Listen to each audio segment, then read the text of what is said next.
Yo, good evening, USA, International, Canada, Long Island, aka Strong Island, plus the five spots of Brooklyn, Bronx, Manhattan, Staten Island, Queens. This is your man G Money Stacks, aka the Gregonator, creator, YouTuber, host with the most, misunderstood, lonely nomad, unstoppable independent podcaster, the man who holds the back doors of the Q5 and N24 buses, and Queens, New York native of Laurelton, Queens, New York. And yes, you are now rocking, listening, streaming, and watching the 328th episode of Off the Meat Rat Chainz New York Avenue podcast, the comedy space where we have wild, crazy, fun topics based on various topics in entertainment news, music news, including hip hop, along with everything else in between, plus segments in between.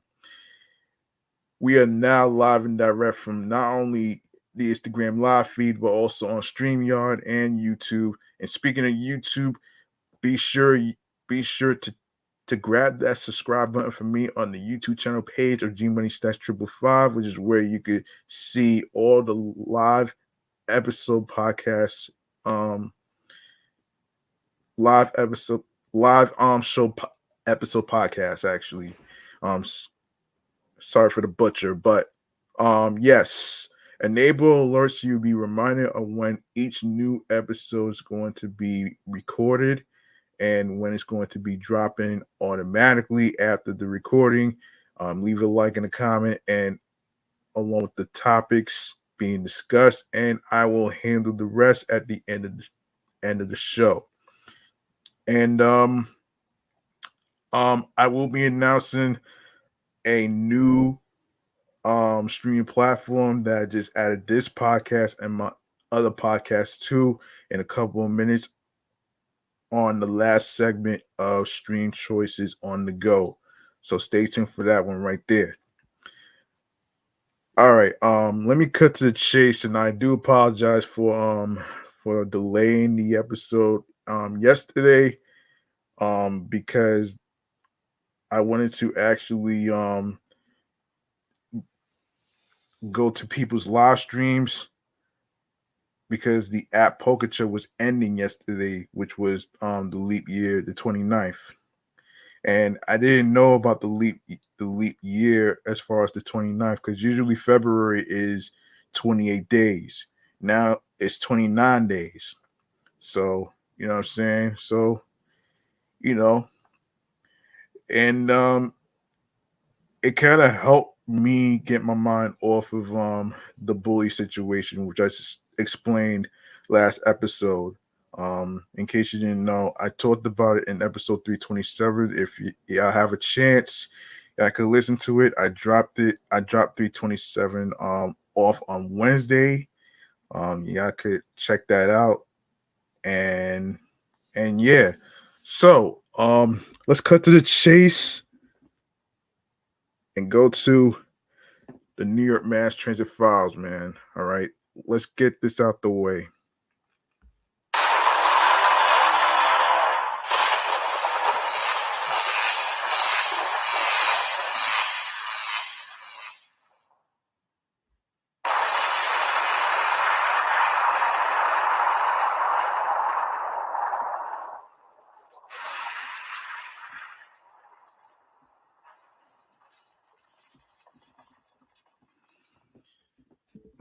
All right, here's what's happening here.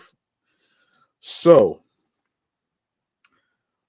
all right, so a while back there has been some derailments.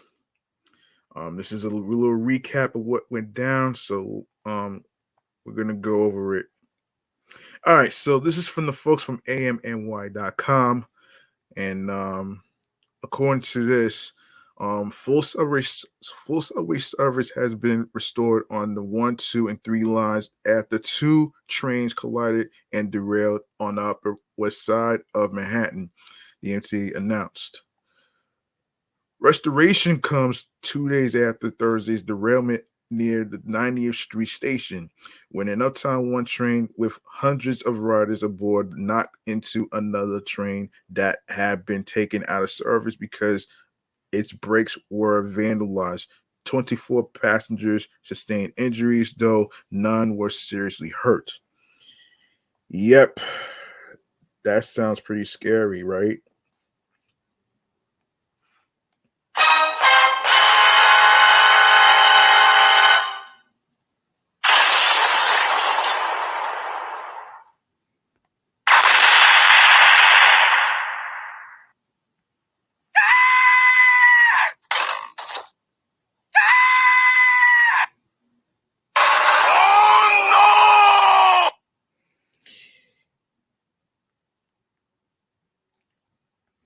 Yeah, that's crazy, man.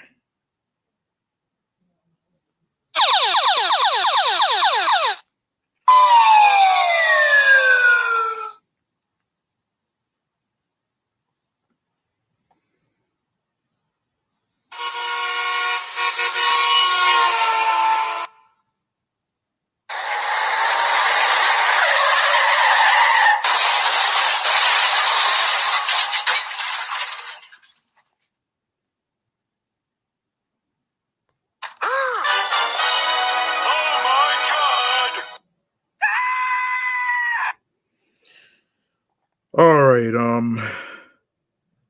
so hold on a second.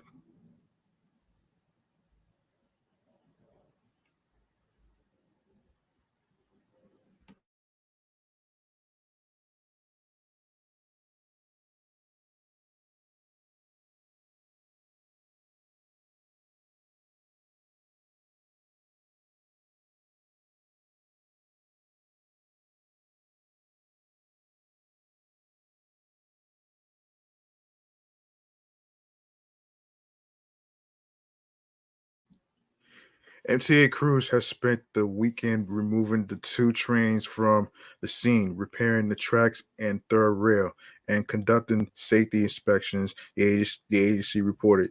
Local trains have been rerouted to the express tracks on Thursday afternoon after the vandalism incident at 79th Street. The train with passengers was proceeding to the local track on a green signal, while the vandalized train car was moving against the red signal for unknown reasons, officials said. Hundreds of passengers had to be evacuated from the one train involved in the crash, plus hundreds more on a two train stuck behind it. The incident is under investigation by the National Transportation Safety Board. Transit officials hope to dissuade New Yorkers from feeling uneasy about taking the subway after the incident. And opted for AM New York Metro, MTA chair and CEO General Lieber noted that incidents occur just once for every 10 million trips on the subway, a far cry from automobile travel where crashes occur once for every 70,000 trips. Traveling via transit is much safer, Liebers noted. Derailments are very rare in the subway system. The last such incident in 2020 was also caused by vandalism when a scofflaw tossed debris onto subway tracks near 8th Avenue and 14th Street, which caused an Uptown A train to derail. How stupid can you be, man? The worst derailment in the history of the subway took place over 100 years ago in 1918, when a train operator made a sharp curve at high speed near the Prospect Park stop on the modern day Franklin Avenue shuttle in Brooklyn. The incident occurred during a strike against the Brooklyn Rapid Transit Company, in which the company brought in untrained scabs to operate the subways. Approximately 93 people died, and the incident became so notorious that the street where it occurred was renamed from Malbone Street to Empire Boulevard.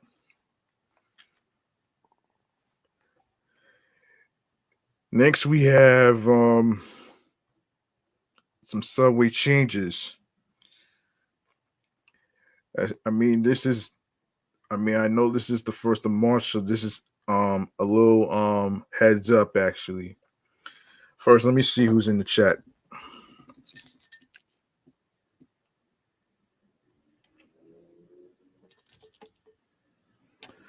All right, I'm not even gonna read all of that, but um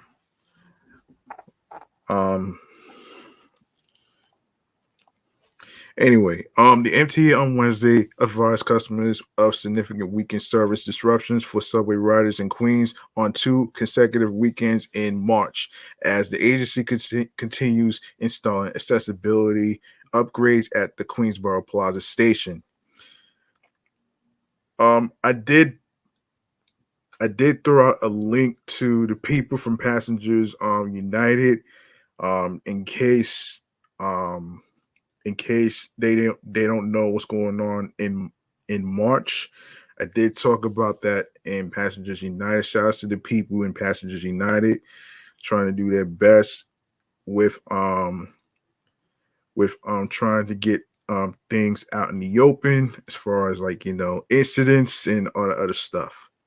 So starting at midnight on Saturday, March 9th through 4 a.m. on Monday, March 11th. Seven trains will only operate between Flushing Main Streets and 74th Street Broadway, while N trains will entirely bypass Queens and travel on the Q line between Coney Island and 96th Street on the the Upper East Side. And train shuttle service will run between Astoria Ditmars Boulevard and 39th Avenue. Meanwhile, both E and R trains will operate at high frequencies during the day, while overnight E trains will be removed along the R line. Rerouted along the R line. The R line, excuse me. Um, The same situation will repeat the following weekend. March 16th through the 18th, free shuttle buses will run between Queens Plaza and 74th Street Broadway, 39th Avenue and Queens Plaza, and Vernon Boulevard, Jackson Avenue and Queens Plaza. Shuttle buses will also run overnight between Times Square and Hudson Yards on the weekdays between Monday, March 11th and Friday. March 15th, Queens bound 7 N and W trains will skip Queensboro Plaza. The disruption is just the latest related to ongoing accessibility work at Queensboro Plaza, a major transfer hub in Long Island City, which is in Queens for the N, W, and 7 lines. The MTA is working to make Queensboro Plaza fully accessible for people with disabilities. During March, workers will install a new elevator between the platform and mezzanine levels, rehabilitate existing stairs, and install new media screens, fire alarms, double CTV cameras, and a public address system. Right. So let's see. Let me see.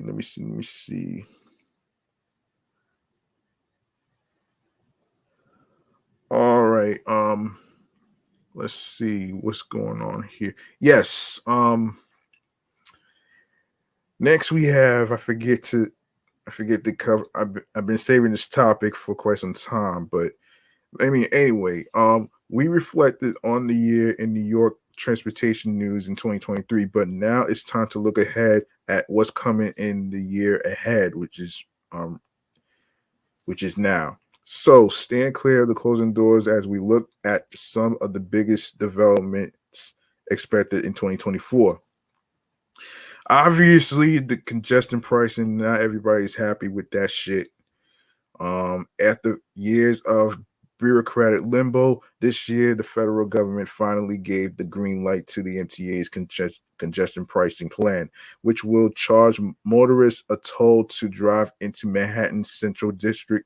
No, excuse me, Central Business District, south of 60th Street. Late in 2023, the MTA formally recommended most drivers be charged a $15 toll, with the intent of debuting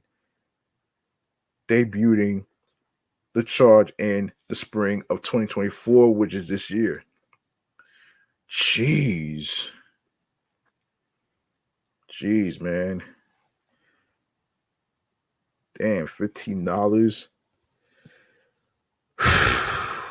Wow. They really trying to make the tolls expensive. They really trying to make that shit expensive, but I mean, this is a tough call, man. um anyway, let's keep going.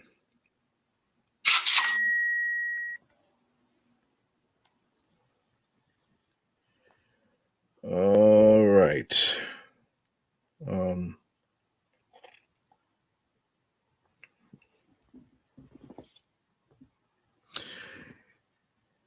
yeah, where were we?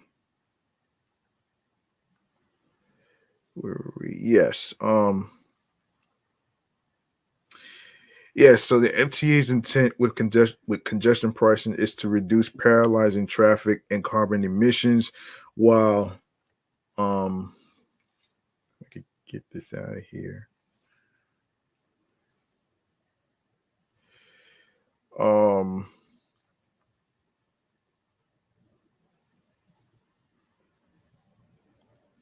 Yes, while raising revenue for its infrastructure projects like resignaling the subway, making the system accessible for people with disabilities, and keeping it in a site. No, excuse me, keeping it in a state of good repair. Despite itch, inching ever closer to being the first city in North America to adopt a congestion charge. The MTA still has hurdles before it can begin levying tolls. The agency is accepting public comments on the proposal through mid March. Hold on a second.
And will hold public hearings in February and March.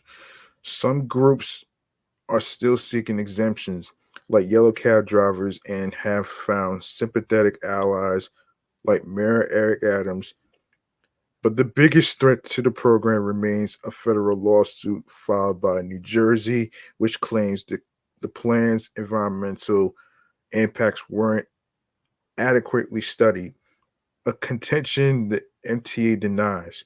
Already, the MTA says Delays related to the lawsuit have pushed back resignaling work on the AC line in Brooklyn and could feasibly lead to more delays.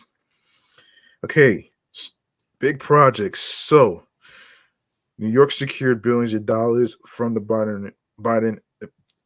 Biden administration in 2023 to pursue big transit infrastructure projects like extending the Second Avenue subway to East Harlem, building new rail tunnels under the Hudson River, and constructing new Metro North stations in the Bronx. While major construction work is set to start in earliest in 2024, completion should not be expected for many years. While federal money is important for project delivery, the MTA is also counting on congestion pricing for revenue to pay for projects big and small, from big network expansions to keeping century-old infrastructure from falling apart.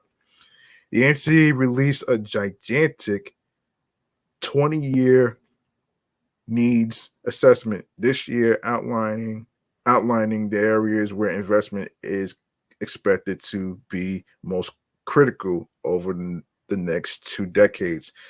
Climate change, give me a break, and aging infrastructure are some of the most pressing issues facing the agency.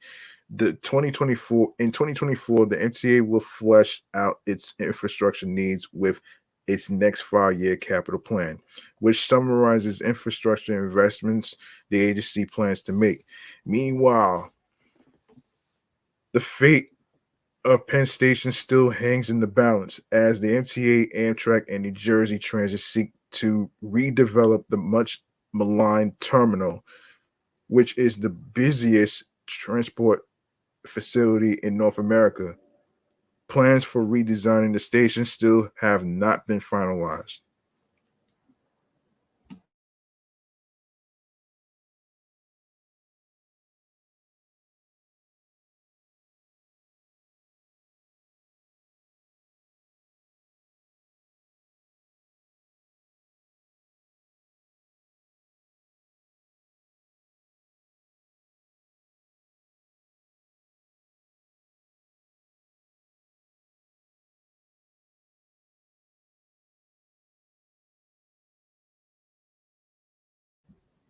Buses. In 2023, MTA buses ran at their slowest speed since 2019, a pitiful 8.18 miles per hour on average, making them the nation's slowest buses. In 2024, the agency hopes to speed them back up through a variety of measures. Transit officials hope to put the finishing touches on the redesign of Queens bus network and finalize the proposal for Brooklyn. They will also expand automated camera enforcement to more bus routes and increase its scope beyond just those illegally parked in bus lanes, adding double parkers, bus bus stop parkers, and cars blocking bike lanes. The biggest impact on bus speeds can be made by implementing bus lanes or busways, but those remain a question mark as the city streets are controlled by the Adams administration, not the MTA. The city's Department of Transportation failed in 2022 to meet legal mandates on the construction of new bus and bike lanes, and is expected to do the same in 2023. Whether the pace gets picked up in 2024 remains an open question. Okay. All right, so we got that. All right, so let's see. Let's see. All right. All right, let me see what else we got to talk about here. Um so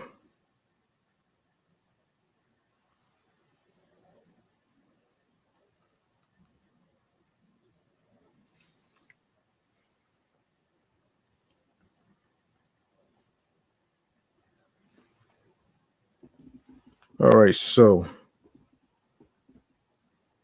we're gonna go to our next topic, and this is a little recap of from 2020 2023 of the Christmas songs actually. So, and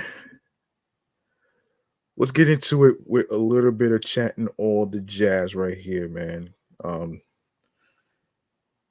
and and some other topics. So,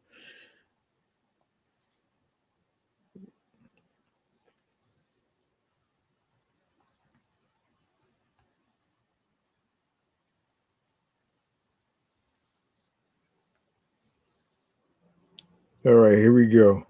Here we go.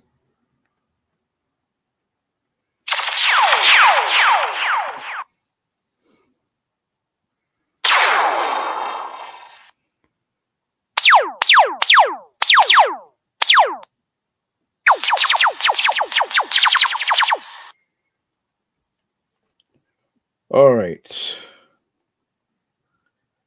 All right. So, a little recap from the Christmas songs. So, this is according to the people from Double XL Mag.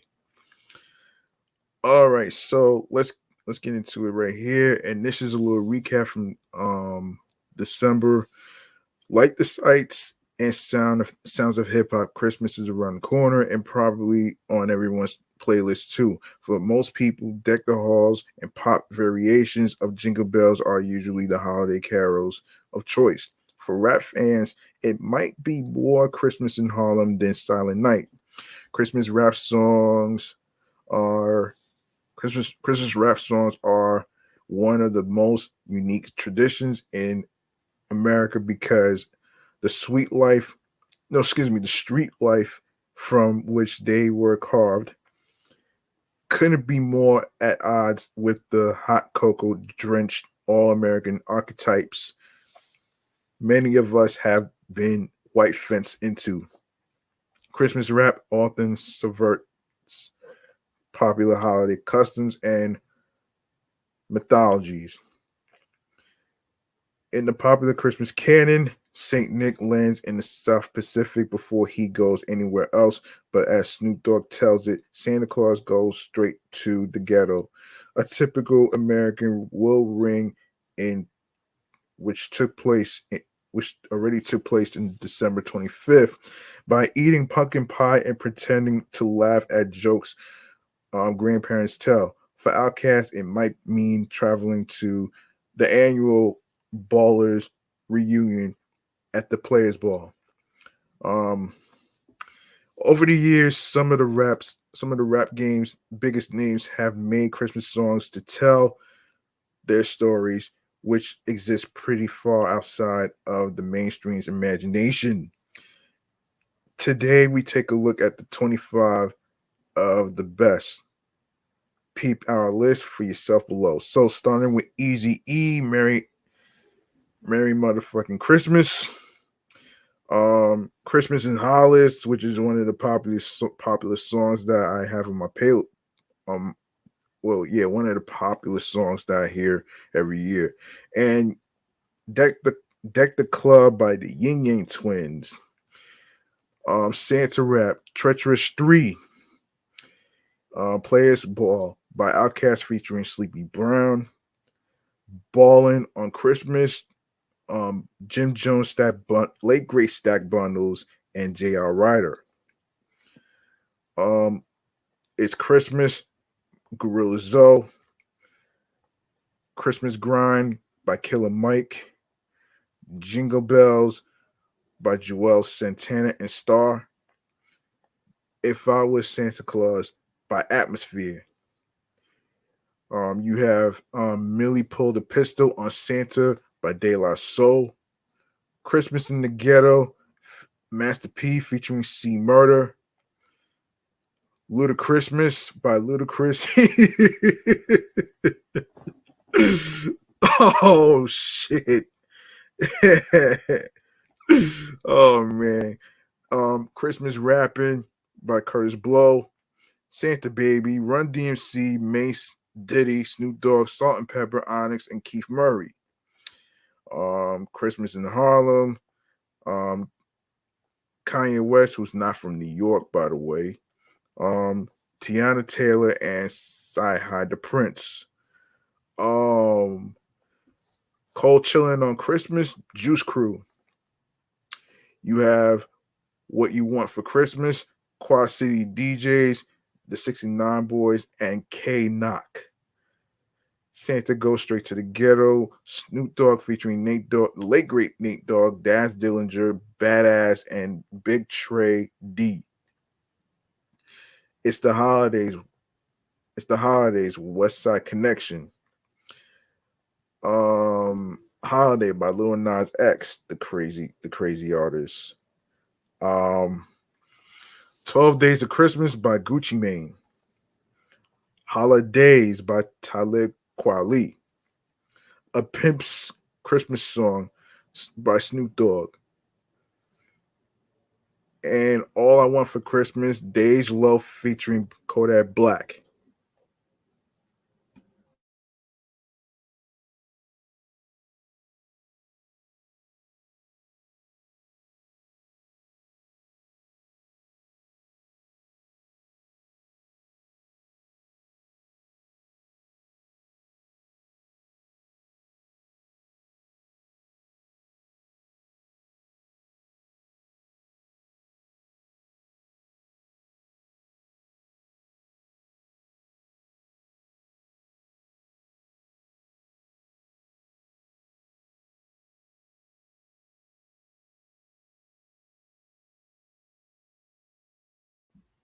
So these are the 25 Christmas songs of 2023. All right. So let's go on to National Taco Day. And yes, the name of this episode is you can have yourself some sweet tacos. And this is dedicated to National Taco Day, excuse me. Um yeah, one moment.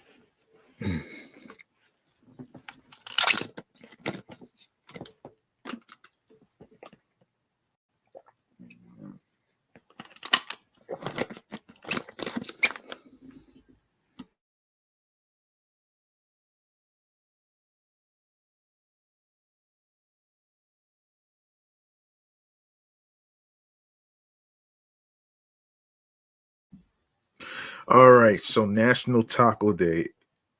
All right, so let's get into it here.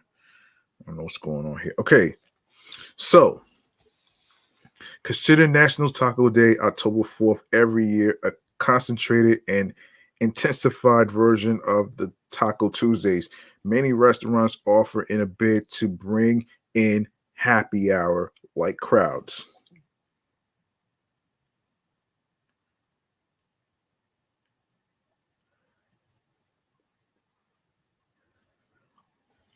Um, come to think, come to think of it, to further whet your appetite for the subject, get this: the phrase Taco Tuesday was actually trucked across the country in 1989 by a Wyoming-based fast food chain called Taco John's, except in New Jersey, where the trademark had already been claimed by Gregory's restaurant and bar back in '82. However, nobody needs to worry about the legality of what their dinner is called. On National Taco Day, we only need to grab some tortillas and stuff them with savory fillings from the traditional carne asada, cheese, tomato, lettuce, and sour cream to more exotic um gustatory gustat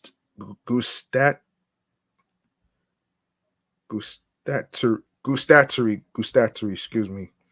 Um delights like fish, chorizo, even tongue. Wait. Tongue? Really? Wait. Hold on. Wait a minute. Wait.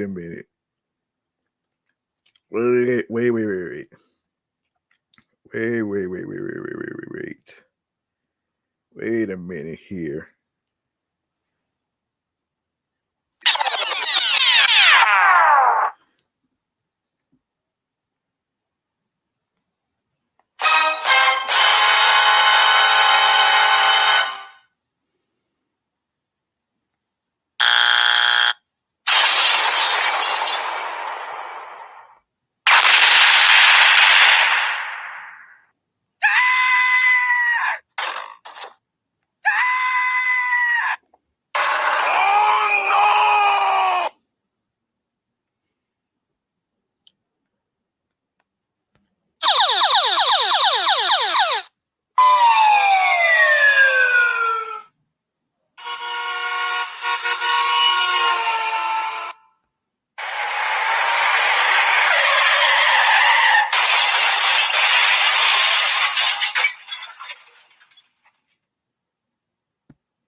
Now, why the hell would you eat tongue? Who the hell eats tongue, man? I wouldn't.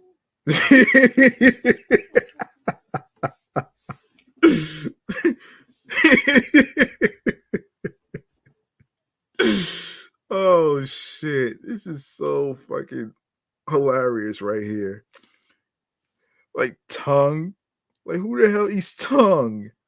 Oh man. Anyway, oh gosh. To name only a few.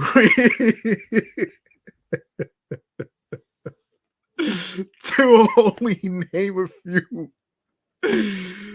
Oh man, to only name a few of the meat component alternatives. Oh shit. Yeah, I will not eat tongue, man. Even the worst stuff is no accident. Oh boy.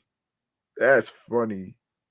Many believe that the word taco derives from the Spanish ataco, meaning to stuff.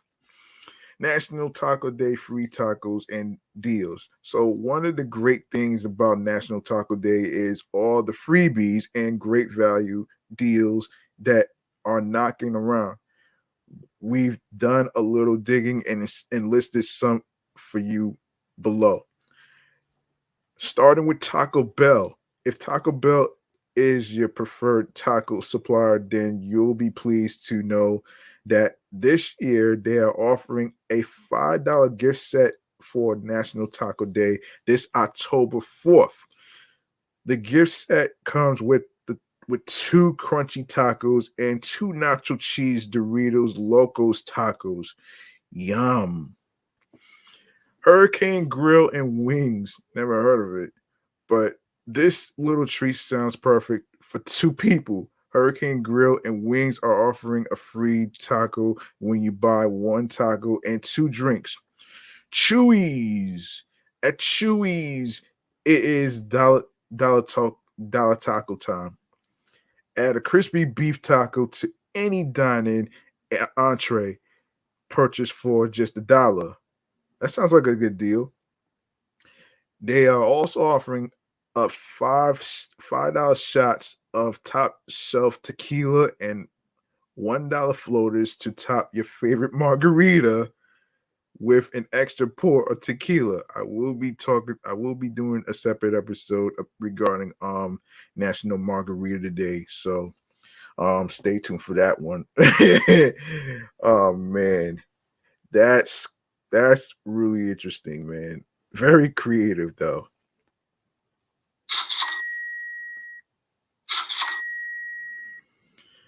Um all right, Fuzzy's Tacos. Do you live near a Fuzzy's Tacos? No. If you fancy binging on tacos, then we hope you do, because Fuzzy's will be offering $1.50.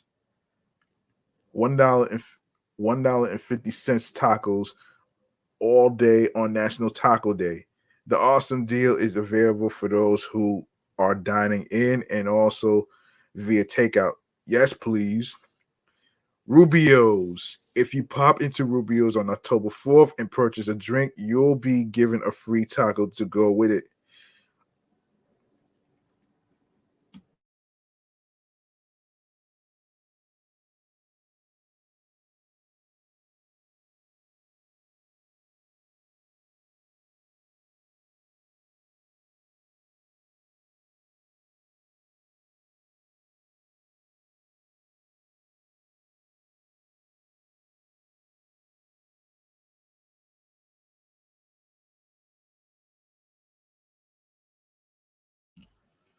Chronic Tacos. Get yourself over to Chronic Tacos between 11 a.m. to 2 p.m. on National Taco Day to get a free taco. You can choose um, from chicken. Wait a second. Yeah, chicken al pastor, carnitas, and Beyond Beef. They'll be announcing a code via their social media channels, so check them out as that is how you redeem your free taco. On the border, National Taco Day at On the Border means seasoned ground beef or chicken tinga tacos for $2, or for $4 you can get Southwest chicken or brisket tacos. Hmm.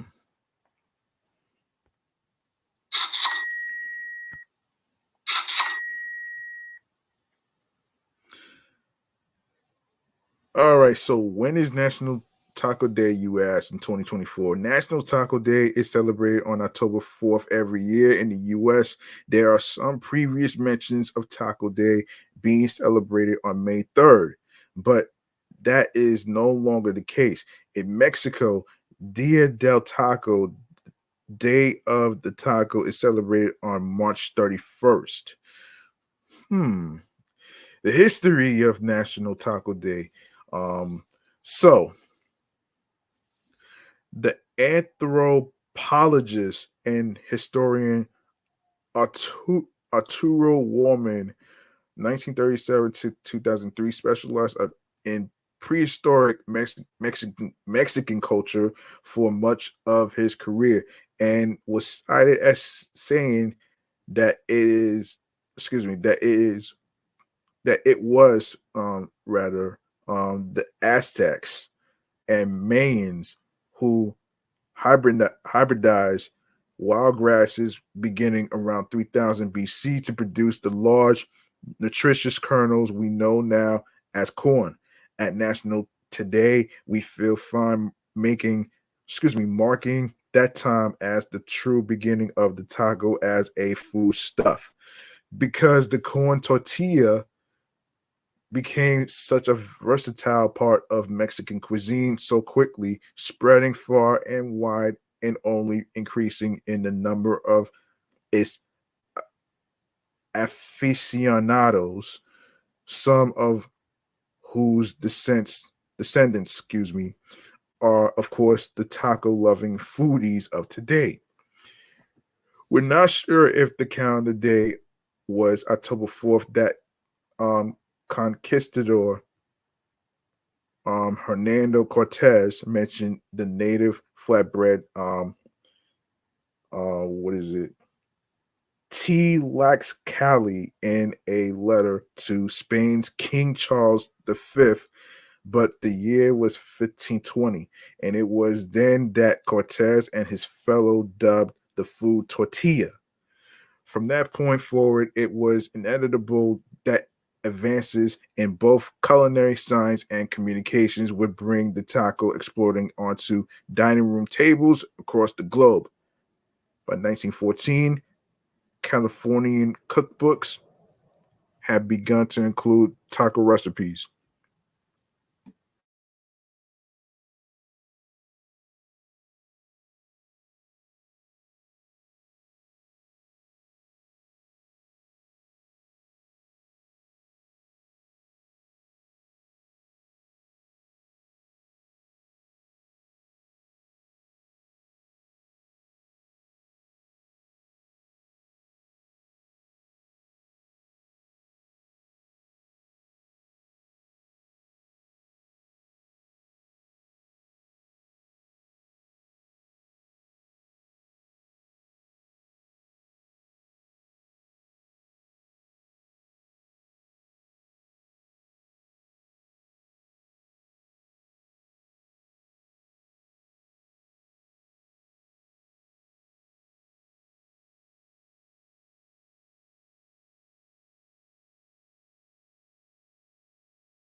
In the following decades, the taco has fully lived up to its definition, um, akin to the generic term sandwich, and became nearly um, ubi, ubiqu- ubiquitous. Ubiquitous. We don't have a single complaint. All right, so the timeline for National Taco Day 1929 in the time of Roaring Twenties. The popular cookbook Ramona's Spanish Mexican Cookery is published and contains 6 taco-related recipes, including one for pork tacos and one for gorditas from Santa Nita. Um, used Usted Kier. Taco Bell is founded, leading to the availability of tacos and the other Mexican American meals in American regions that otherwise may have had to wait much longer. 1983, in the fair that lives on today, Ralph Rubio of San Diego, California, opens Rubio's, specializing in fish tacos made from a recipe he borrowed a from a Baja native named Carlos, and California falls in love with Ensenada. 2019, appropriately through a shell company, NBA star LeBron James attempts to trademark the use of the term Taco Tuesday. Why would you do that, man? Why would you trademark the phrase Taco Tuesday? Really? Come on. That's been said around for years, which is a tradition in his family as used in electronic communications like podcasts and social media, but his application is denied by the U.S. Patent and Trademark Office, who call Taco Tuesdays a commonplace term. That's right, man. That's right. Um. All right. So that's just it, though, man. All right, so let me see. So there is the National Taco Day survey results, according to one of the top Hispanic marketing agencies, La Gente Las Gaston Tacos. So 95%, over 19 out of every 20 people surveyed are down with tacos. Taco about a unifier. 26%, the most popular taco filling, carne asada, takes the cake with more than 1 in 4 noting it as their go-to. 76%, this one's pretty impressive. More than 3/4 of people surveyed have tacos at least every couple of weeks. All right, so okay, so which taco topping is your favorite? How do you fill your tortillas? So let's see.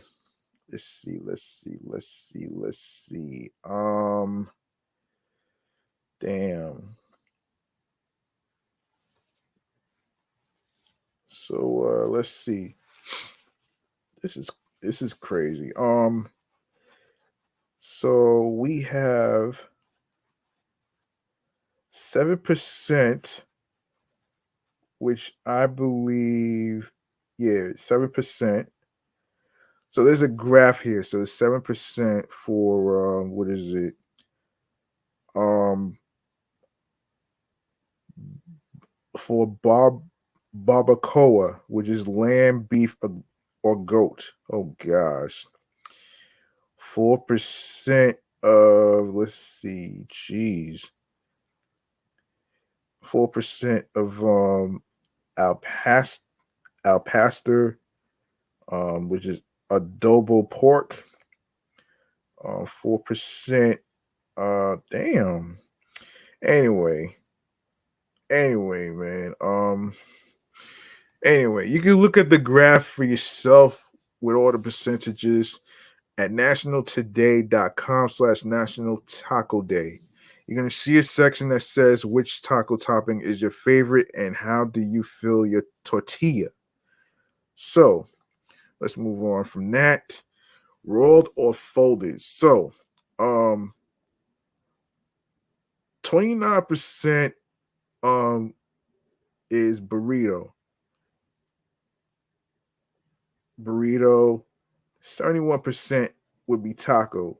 So 29% would go with a burrito being folded. No, rolled, excuse me. Yeah, rolled. And 71% tacos would be rolled. No, folded. Yeah, folded. Yeah, there you go. What is your favorite tortilla brand? So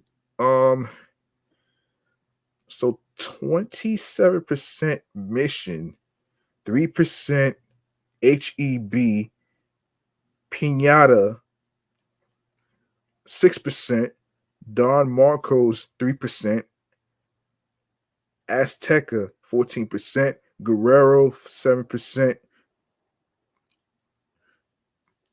Homeboy, 2%, Azteca Buena Vida, 1%, Mex America, 4%, Cruz, 1%, Pepito, 2%, Tortilla Land, 8%, La Banderita, 6%, and others, 17%. Jeez. Yeah. So there you have it right there. All right. So let's see.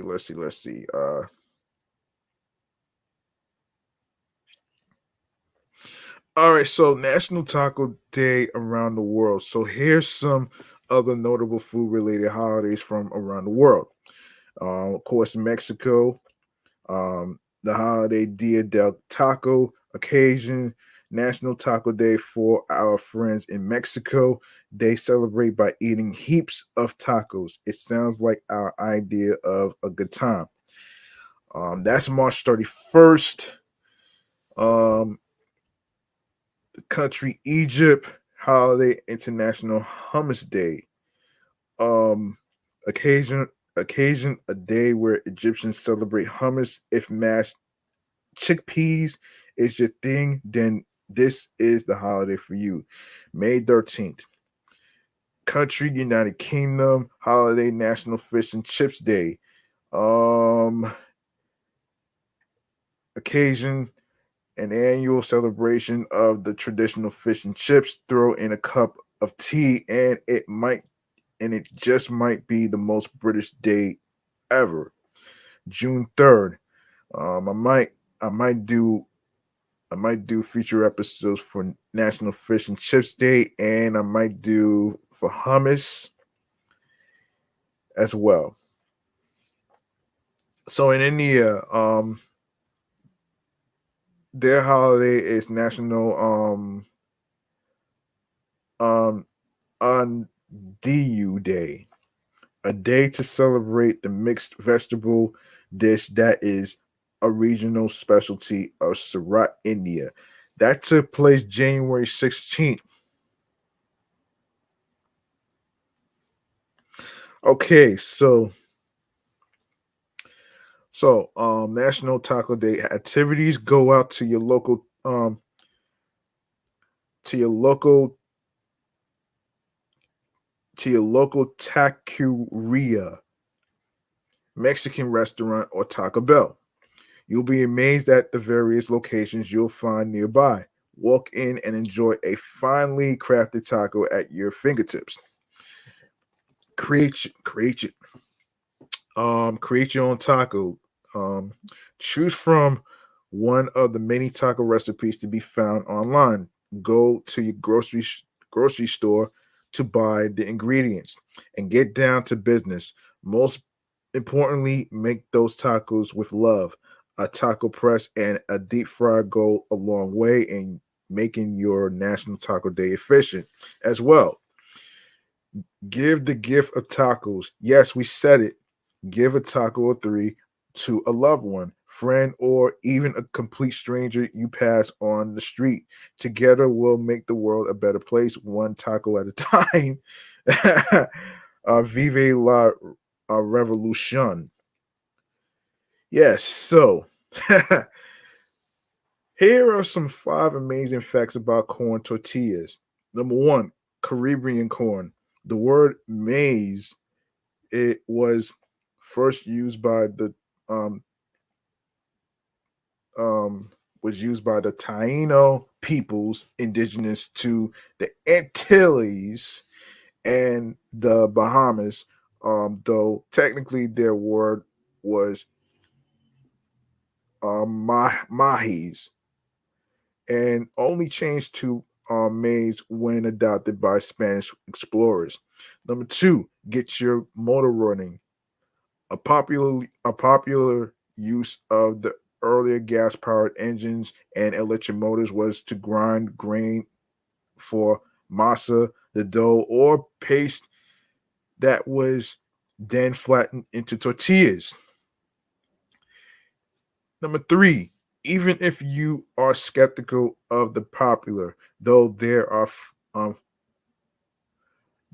fluctuations in the market involving more variables than we can list here. Its mission that is the top selling tortilla brand in the US out of about 450 distinct vendors.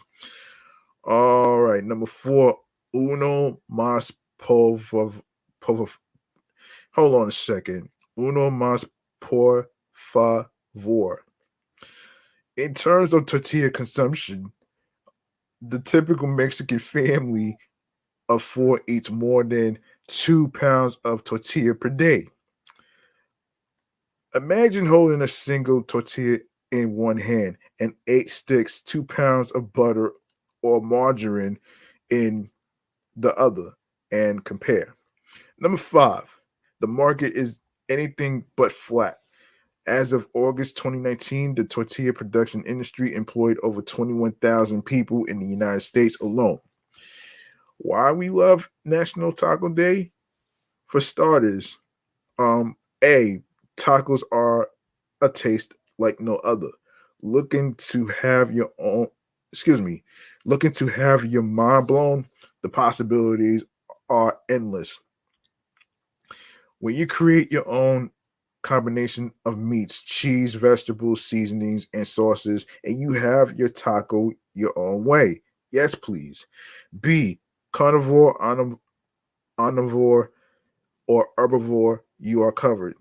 While some people love sitting down and taking their time to enjoy a great taco, others simply have a fast-paced lifestyle.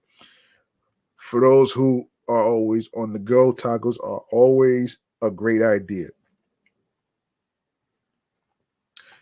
C, tacos are the ultimate comfort food. It's hard not to get excited for those crisp shells or soft, warm wraps filled with goodness. Tacos can be big or small, spicy or sweet, plus they can be crafted to fit any taste.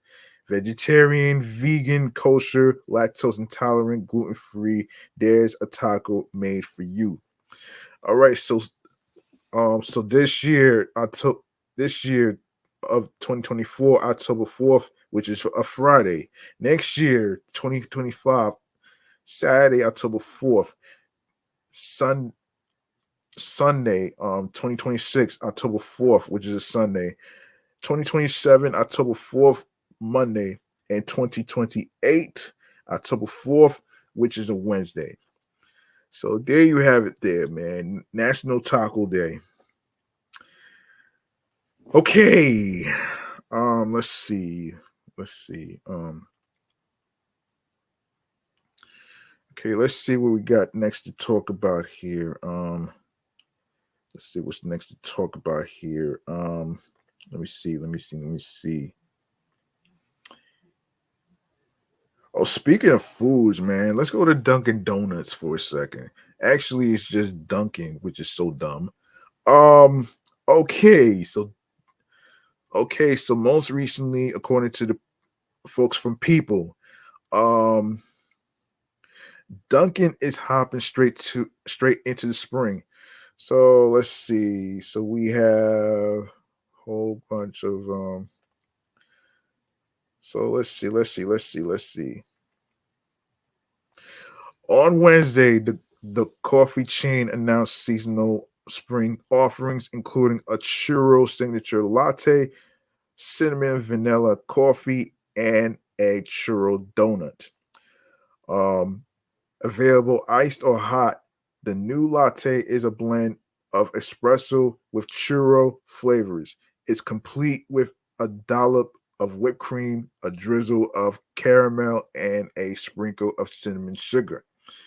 The cinnamon vanilla coffee is a toned down version of the latte made with Dunkin's coffee and cream. It's mixed with a vanilla shot and churro syrup. People tried both new innovations, which delivered on their spicy sweet promise. The churro signature latte is the perfect creamy, light color. It tastes like a luscious cinnamon dessert in a cup. As for the cinnamon vanilla coffee, its bright flavor complemented by the spiced notes makes it the perfect transition from winter into spring. It's slightly less punchy than the extra sweet latte. Um, Along with the new coffees, Dunkin' is introducing a matching sweet treat, the churro donut. The confection is lattered in cinnamon sugar and is crunchy on the outside, soft on the inside. The donut chain is also introducing its first breakfast empanada. Yum. The morning treat is made of scrambled eggs, sausage, and cheddar cheese wrapped inside a flaky, buttery crust. To round out the spring food offerings, Dunkin' dropped a new banana chocolate chip bread. Ooh. For those who prefer an extra kick to their day, the brand introduced a new caffeinated concoctions sparked energy by Dunkin'. The iced energy drinks, which are made with vitamins, minerals, and a kick of caffeine, come in two flavors, the berry burst and the peach sunshine. The former gives raspberry and strawberry notes, while the latter contains lychee and peach flavors. Earlier this month, Dunkin' made headlines with the brand's hilarious Super Bowl commercial, which saw Ben Affleck, Matt Damon, and Tom Brady forming a boy band called the Dunk Kings. Oh shit. Um, in honor of the silly spot, the coffee chain rolled out a Dunk Kings menu nationwide, including Affleck's very own drink. Affleck's drink is made of Affleck's go to order iced coffee with cream and notes of vanilla, and topped with sweet cold foam and a dusting of cinnamon sugar.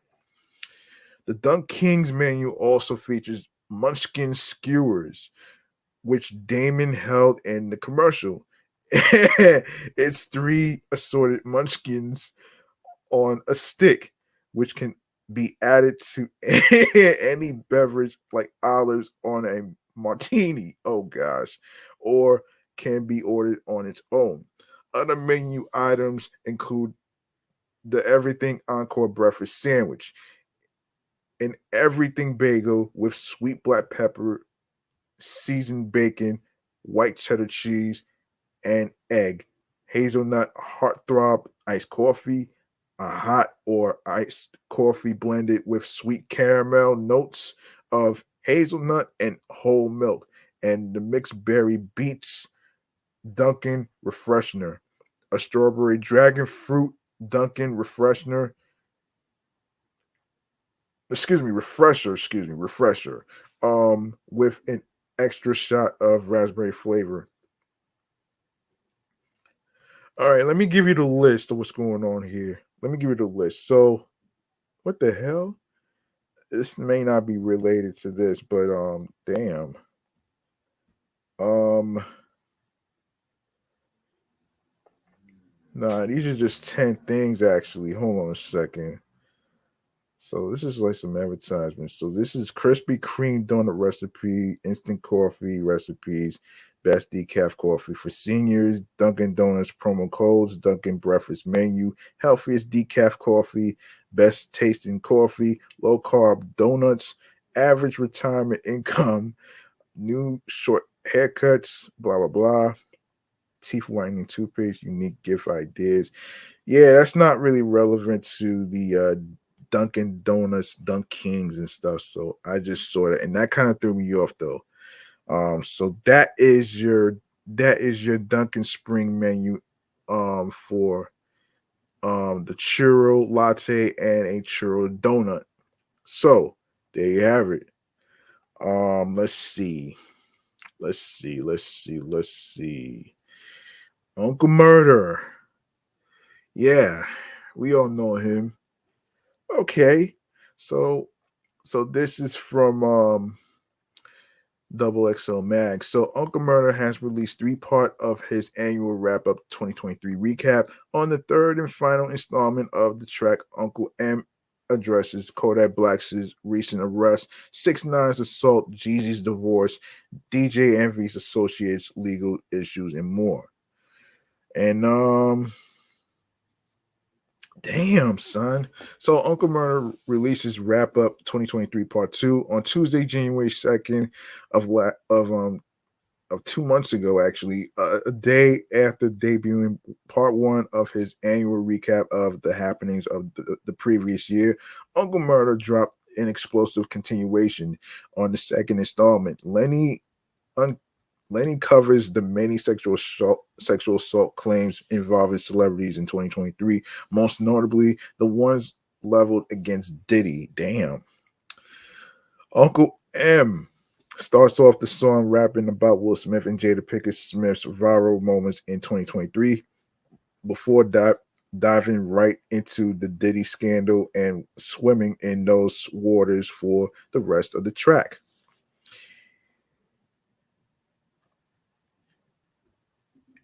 He was he was controlling her, had her on some scared shit, paying other niggas to fuck her while he watched that's some weird shit. Uncle Murder raps.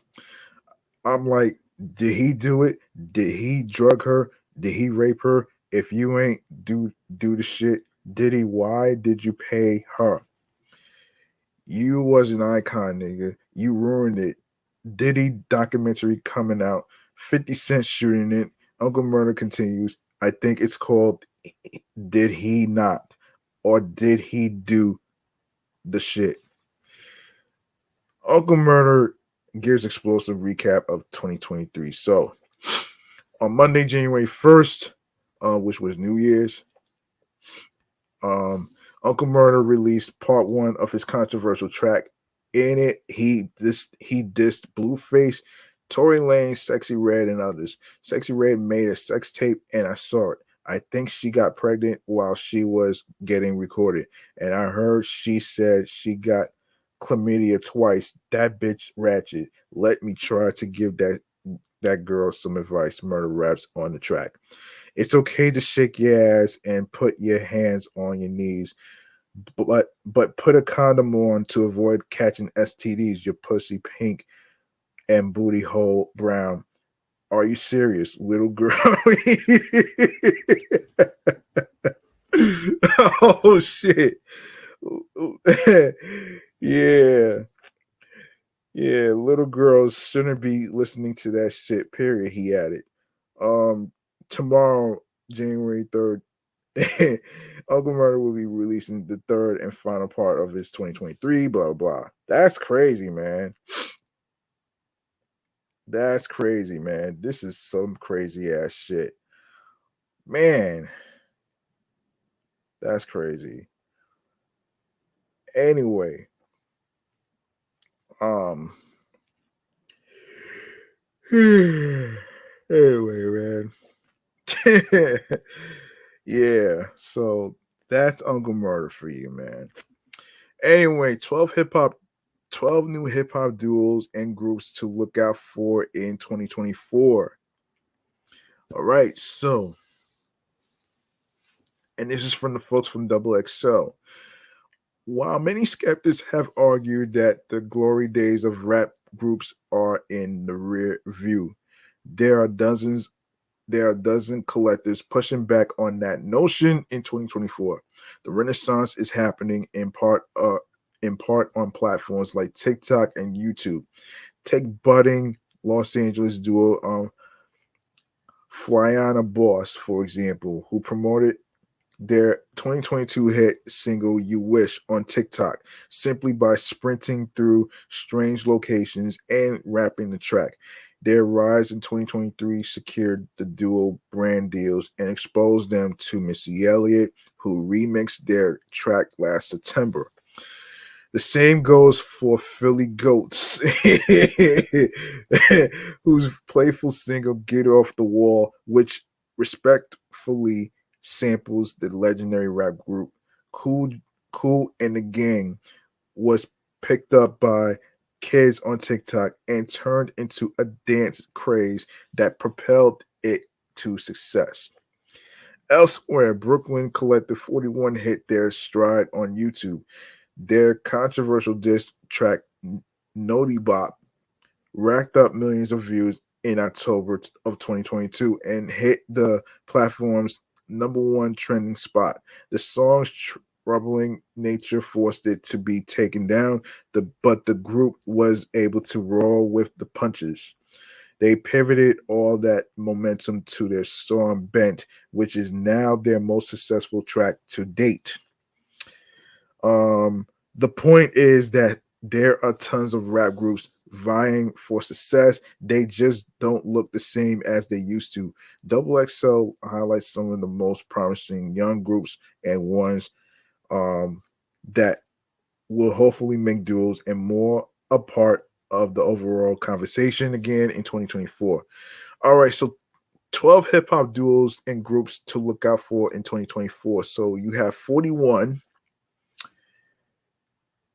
You have Flyana Boss, Philly Goats. Wait a minute. B Kool-Aid.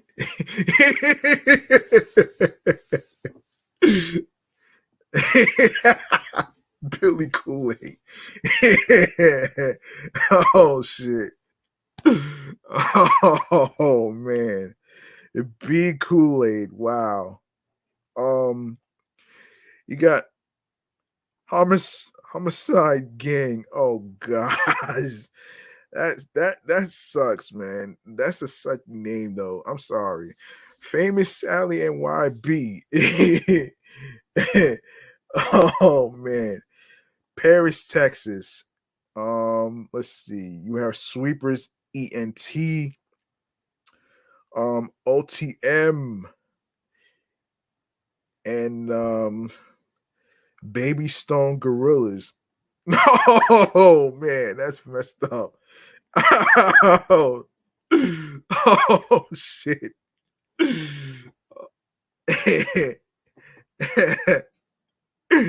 Oh man. Coast Contra. Um Surf Gang. Yeah, so these are the these are the groups and duels that's going to be happening in 2024. So keep an eye out for them. Okay, let's see. What else do we have? We got some other stuff to talk about here. Let's see what else to talk about here. Oh, let's talk about Resorts Casino at NYC expansion. Let's talk about that. I had to do a change earlier from Soldier Boy's Black owned business to this one because this really caught my attention. Let's see, where is it? Yes, here it is. Here it is. And this is from the folks from the New York Post. I actually saw this and I was like, wait a minute, let me talk about this shit though. This is an interesting one right here. So I'm pretty sure many of you may have heard of resorts the Resorts World Casino that's in Rockaway, Queens, right? So here's what's going on here. A plan for a concert hall at New York City's only casino could bring superstar acts such as Katy Perry and Enrique Iglesias to Queens. The Resorts World Slots Parlor at Aqueduct Racetrack is unveiling a plan Thursday in hopes of securing one of three downstate casino licenses to offer table games such as blackjack, baccarat, not sure what that shit is, poker, and craps. Not sure what that. I'm not sure where the craps came from, but oh man, oh shit. Yeah. In addition to the table games, the expansion plan includes a snazzy 7,000 seat entertainment venue to host global superstars. The casino has already The casino already has a Las Vegas venue, Resorts World Theater, which is currently hosting a residency by the country's songstress Carrie Underwood. The Vegas Theater has also featured performances by Luke Bryant, Jake Worthington, um, Tiesto, and Ludacris. Comedians D.L. Hughley, Tina Fey, Amy Poehler, and Theo Vaughn have appeared there as well. The development plan is projected to create 10,000 mostly union construction and permanent service jobs combined. That sounds like good news to me. Resorts World at Aqueduct Resorts World at Aqueduct opened in 2011 after attaining a state license to offer video lottery, terminal slots, and other electronic betting games. Genting, the Malaysian gambling giant that owns the Aqueduct betting facility, had always envisioned expanding the casino to offer table games. The casino giant is putting up $50 million to start startup costs for a Genting Innovation Campus, which includes a sport academy named in honor of Queens hoops legend Kenny the Jet Smith, who won two NBA championships with the Houston Rockets. Hold on a second. Yeah, yeah. Resorts World came to me with a clear goal of fostering tomorrow's athletes, and leaders, both on and off the court.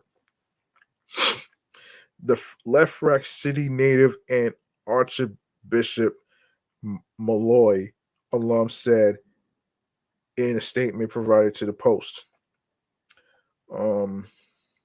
Okay.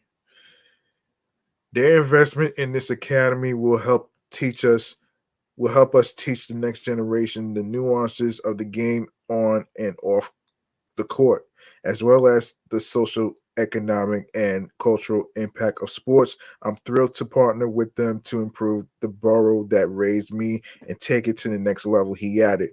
The Queens Racino has invested $1.1 billion into its current facility at Aqueduct Racetrack from initial construction to the 400 room Hyatt Regency JFK Airport, which opened in 2021 and delivered the first four-star hotel to the area in generations.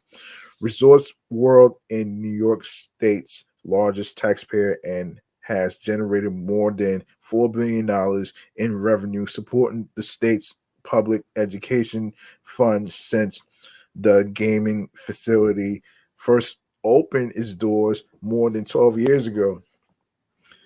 Um,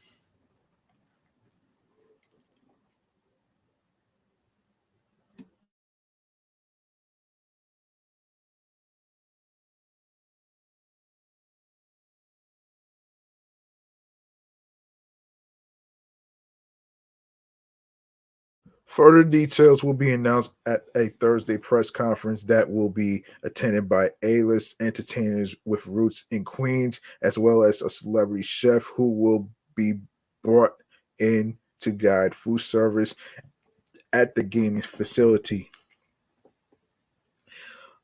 Other bidders seeking a state gambling license include billionaire Mets owner Steve Cohen, who last November unveiled a planned casino complex including a hotel and music venue dubbed Metropolitan Park next to the ball team's City Field.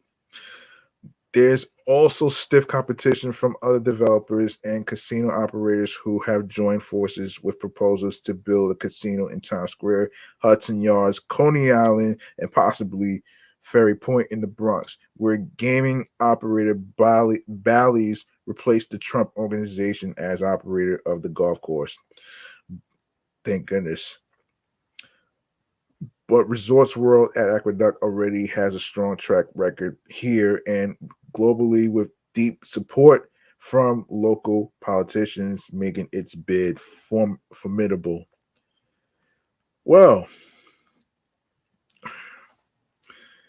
yeah, let's make some noise for Resorts World, man, for making a difference in all this.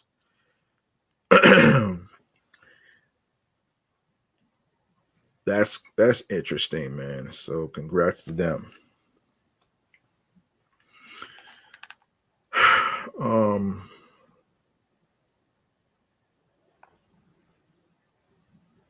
One moment.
All right, let's go over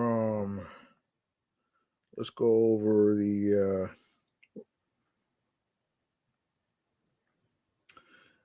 best podcast. Let's go over it. Hold on a second. Yes, 45 hip hop podcasts. Let's see. Wow. So This is okay, best hip hop pro 45 best hip hop podcasts. So number one, starting with Dead End Hip Hop, of course. For those of you who may not know, let me just get into. I haven't done. Matter of fact, let's do this, man. Matter of fact, let me do this.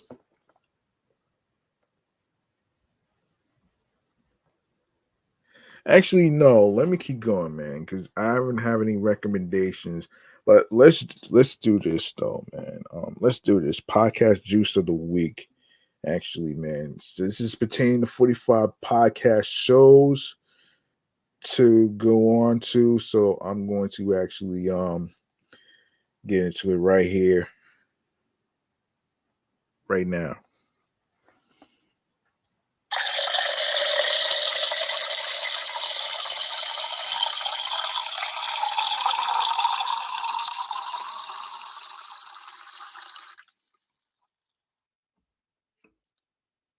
All right.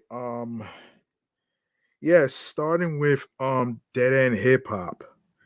And so Dead End Hip Hop, which takes place in Atlanta, Georgia. Dead End is a media company focused on providing coverage of hip hop and conversations surrounding the culture.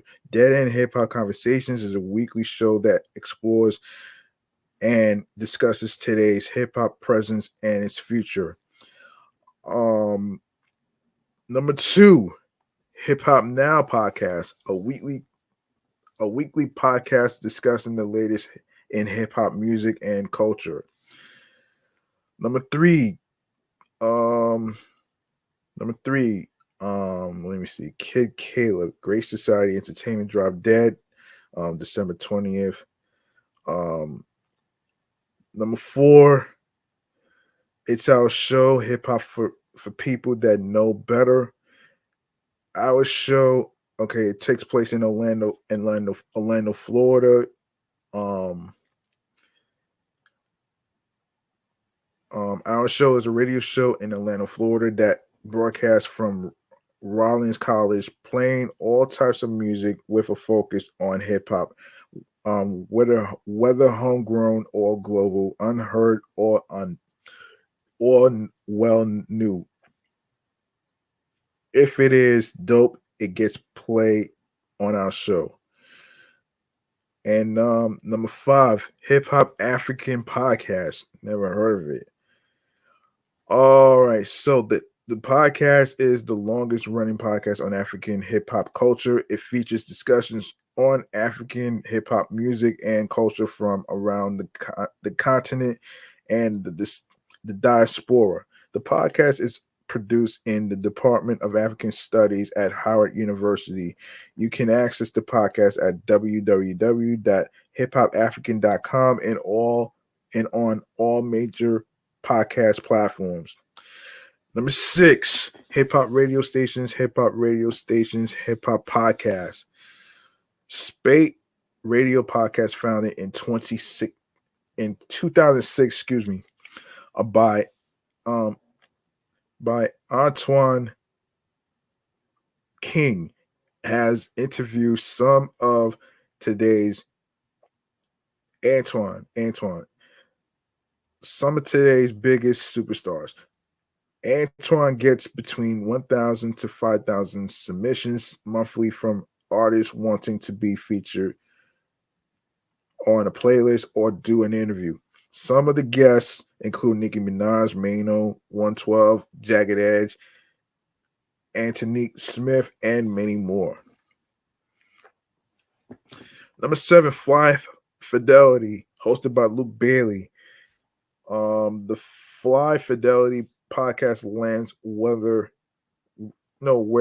you stream your podcast every Sunday, featuring a hearty side order of anarchy and weekly guests from among hip hop and beyond.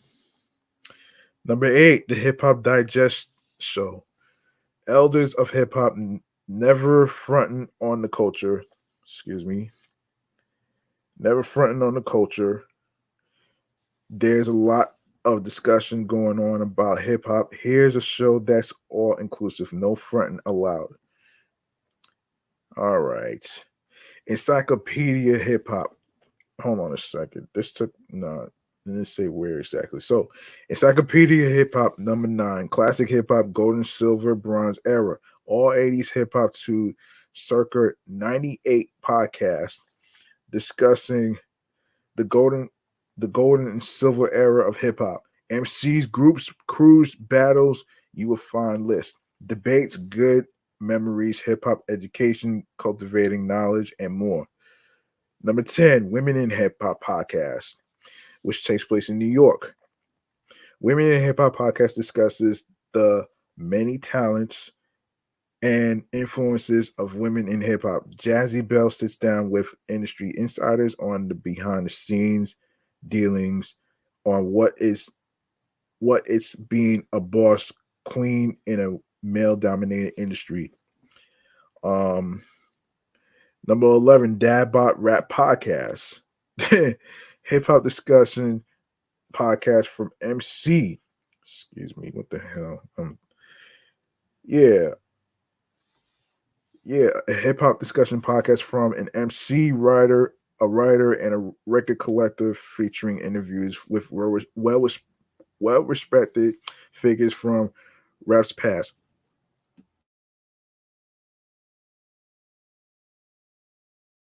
Rap's past and present.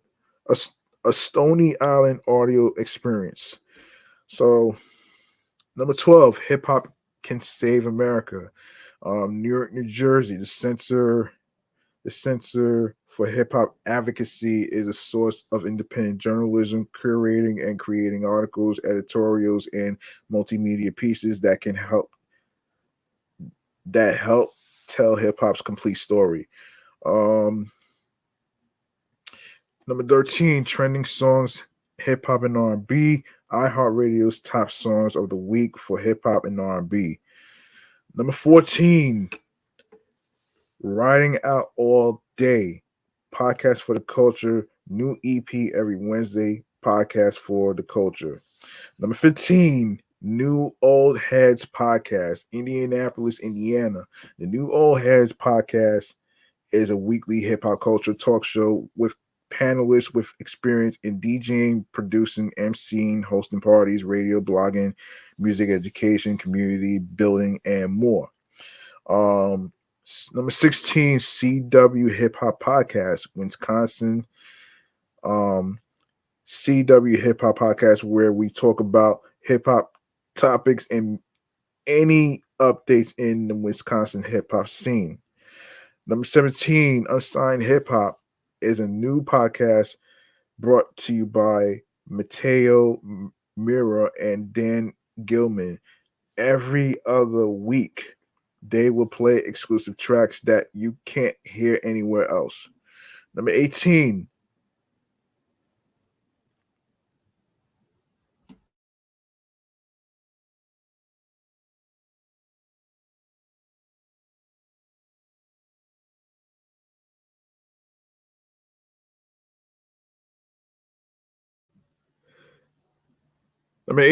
the Boom Bap Hour Uncut Podcast, Augusta, Georgia. The Boom Bap Hour is a podcast discussing topics relevant to today's hip hop community and playing the hottest boom bap artists out today. Entertainment news, interview topics, and music are always raw and uncut. Number 19, Hip Hop Heads Podcast, Maryland, New York. Never heard of that area, but welcome to the Hip Hop Heads Podcast, which includes host Chris Ben Bass and Cooper discuss multiple stories in hip hop and many things about the culture. They also talk about current events and album reviews and other music forms too. Number 20, Hip Hop Confessions, entertainment industry insiders sit with mad skills to confess their most coveted hip hop secrets. What's your hip hop confession? Because everybody's got one. Number 21, Hip Hop Raised Me, UK. The Hip Hop Raised Me podcast is hosted by DJ Semtex and features the artists that define the culture, from the hottest new rappers to the pioneering legends that paved the way It is a celebration of the culture that continues to shake the room, move the needle, and change the world. Number 22, Pole Politicking, San Diego, California. Pole Politicking is a conscious brand that aligns itself with helping artists, philanthropy, and offers exposure through our strong online presence. Pole Politicking is Yo MTV Raps meets Dr. Phil. Hip hop psychology rolled into one. Number 23, the What Hip Hop Questions, Legends, and Lists. New York takes place in New York. Each week, the What poses an unanswered yet nagging question discussed in hip hop circles, barbershops, and street corners. And each week, our hosts Mouse Jones and Now Simone help you find the answers. Number 24, A Waste of Time with It's the Real, which also takes place in New York as well. A podcast with the most fun interviews in hip hop. Comedian brothers Eric and Jeff Rosenthal, better known as It's the Real, engage in authentic and hilarious conversations with rappers, tastemakers, and industry veterans, all from their Upper West Side apartment. Number 25, The Real Hip Hop Show. A show about hip hop from local hip hop artists from around the world, the hip hop culture, trending topics, and interviews, and reviews will album review show will be aired every Sunday.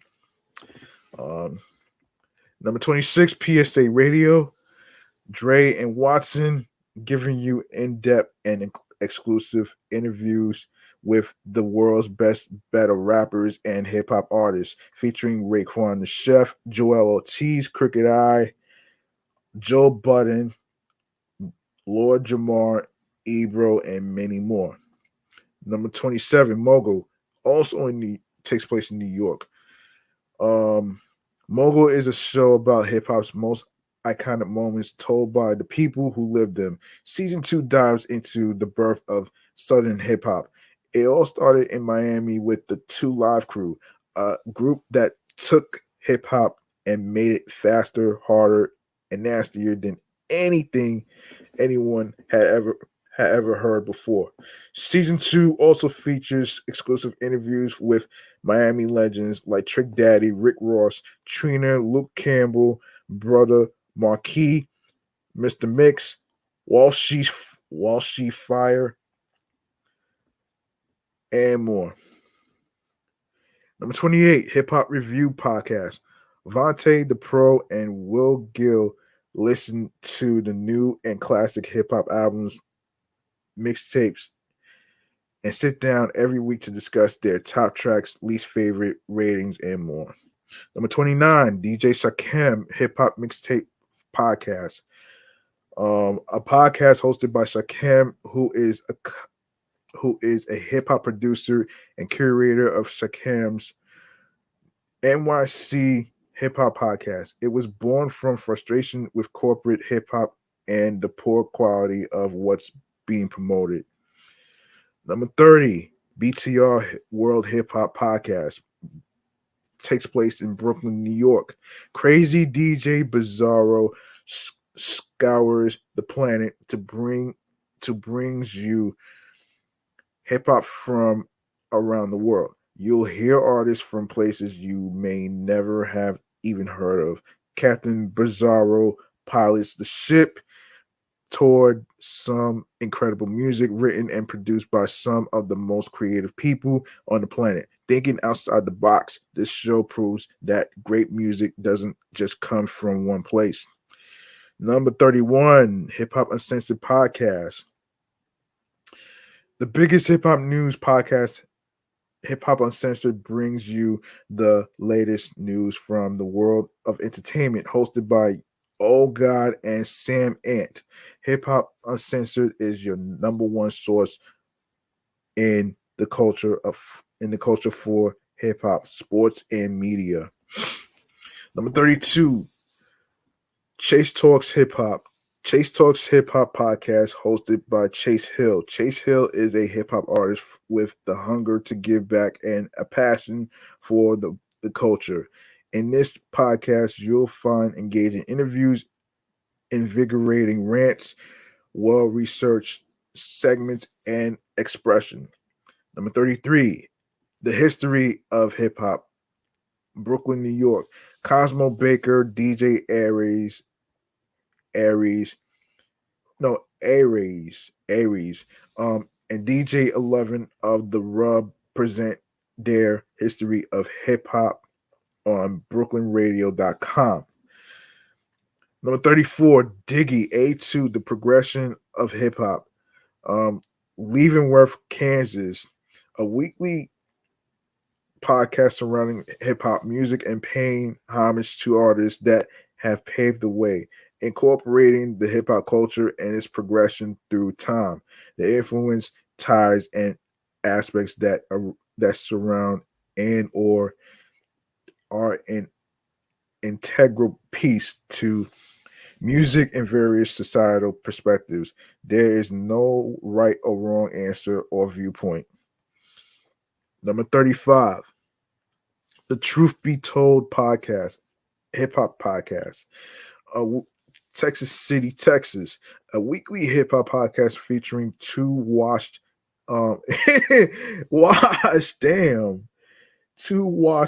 clean underground rappers, Big W and Reefa, offering their outlook on life and hip hop culture, hip hop album reviews, mixtapes, and more. What kind of name is that? I'm sorry for laughing. Oh shit. Let's see. Number 36, 40 years of hip hop. Montreal, Quebec, Canada. All right. So I, Mr. Ron, played 1,000 hip hop songs from 1979 to 2019. Allow me to share my top 1,000 songs that impacted me in very different ways. Each song was chosen for its originality, lyrical content, production, impact, and longevity. Most American hip hop, however, being from Canada, there are a few picks from up north as well as a few British and French picks. I hope you will enjoy Happy Honolulu, Mr. Ron. Number 37, Hip Hop Soirees podcast. This is a new podcast with DJ Gus and Poppy. They talk about all things hip hop and will go into the history of rap beefs, album reviews, etc. Number 38, Chop It Up Hip Hop Podcast. Takes place in New York. Welcome to Chop It Up Hip Hop. The best source for everything in hip hop music and culture. Hosts Rich Notch and Brock Landers have no filter and real opinions on everything about hip hop music as they review new music, put rappers on the chopping block, dissect lyrics, and call it how it is. Okay. Number 39, Platinum Baby. Host Nico and LA Rich bring a podcast that reviews new albums. Number 40, Souls of Hip Hop, Orlando, Florida. Every other Tuesday, we release an interview with hip hop artists and creators who range from DJs to breakers, MCs to writers, producers, and entrepreneurs, community leaders, and mentors. We talk about their passion for hip hop, their lessons learned, business practices, relationships, personal development, and maintaining health. You will get to know our guests and learn from their experiences. Number 41, Hip Hop Movement Podcast, Bronx, New York. Listen to the latest news, gossip, street talk, hip hop news, drama, and music interviews done by Hip Hop Movement. This is the official Hip Hop Movement podcast. There is nothing like hearing about hip hop from the movement that was there at the beginning of hip hop, the hip hop movement itself, and from the living legend who coined the term 6 elements of hip hop movement, Ron B. Stinger Savage. This is the official hip hop movement podcast. The hip hop movement was started during the first beginning of hip hop.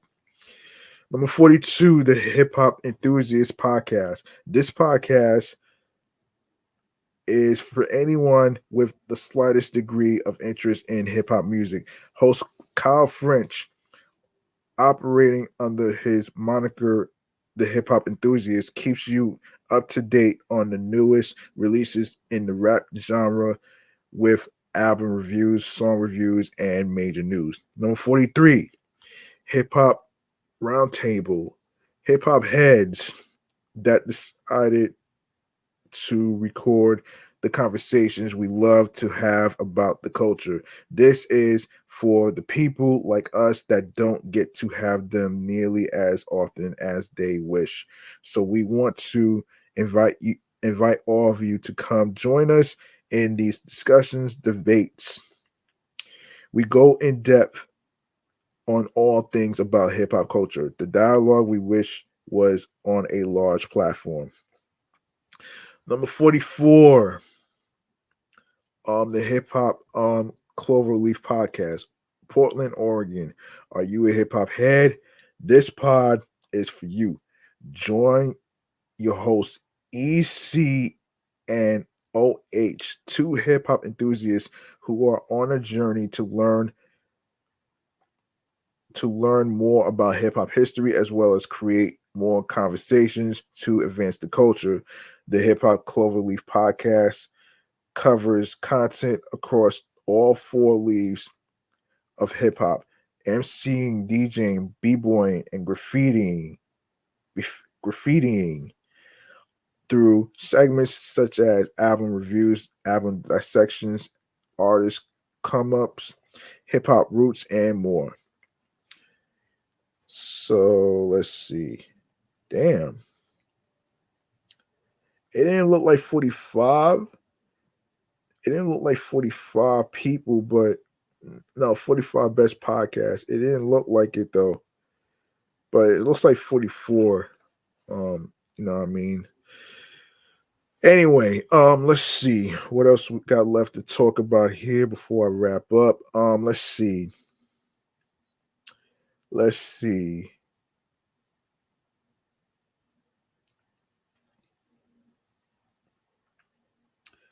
Let's see. Let's see. Let's see. Let's see.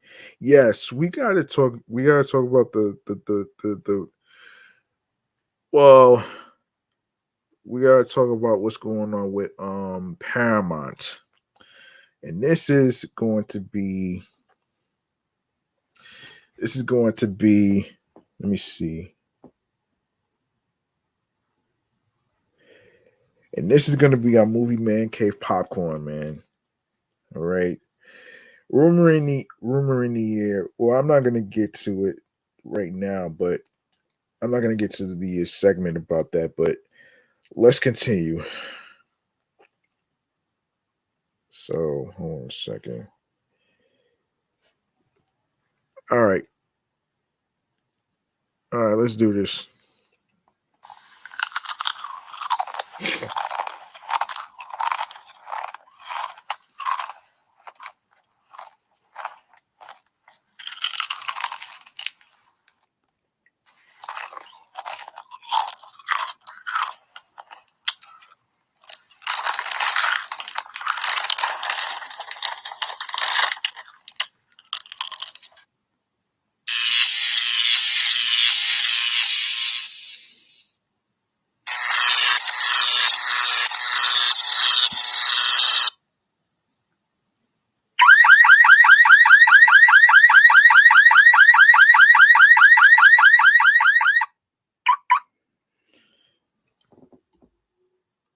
All right, Paramount. Let's talk about that. Let's talk about it.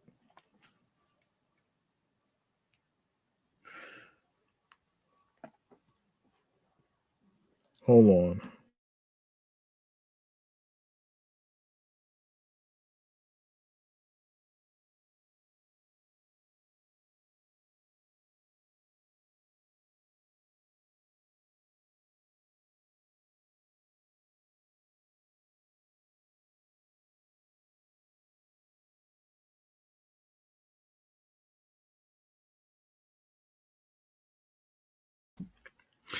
All right, this is from the folks from Variety. So it's a fundamental business principle when hard times hit, leaders of struggling companies feel the urge to merge with stronger rivals.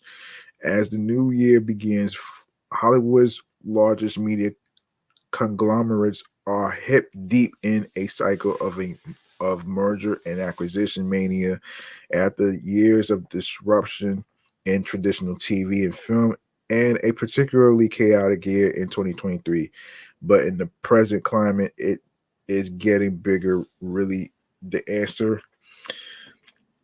It's becoming clear to many that deal making to bulk up on content and distribution assets is no longer the cure for the industry's problems that it's been since the 1990 um, nuptials of Time Incorporated and Warner Communications. The threat of Hollywood's old ways of making money posed by the rise of streaming platforms is too dire and too fundamental.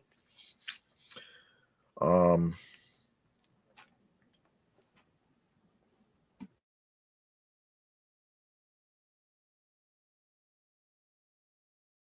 Yet old habits die hard. The media marketplace is once again rife with speculation about potential M&A transactions, mostly revolving around the fates of Paramount Global, Mer- Paramount Global, Warner Brothers Discovery, and Comcast's NBC Universal division. Shari Redstone's Paramount Global is seen as having reached a grow or sell crossroads that has the potential to set other transactions in motion. The pinball effect when one sizable company puts the for sale sign out. For the record, neither Paramount Global nor Redstone's National Amusements Holding Company has commented publicly on the matter. The the wave of speculation about the future of Paramount comes as the entertainment industry is working through a massive transition when it comes to the way movies and TV shows are produced, distributed, and monetized. The streaming services that represent the future for legacy media companies are still racking up billions of dollars in losses. Um, but what's more concerning is that even if some of the newbie streamers make it to the break even point, there's no sign that they are going to deliver the kind of profits that the studios once mined from sales of hit movies and TV shows.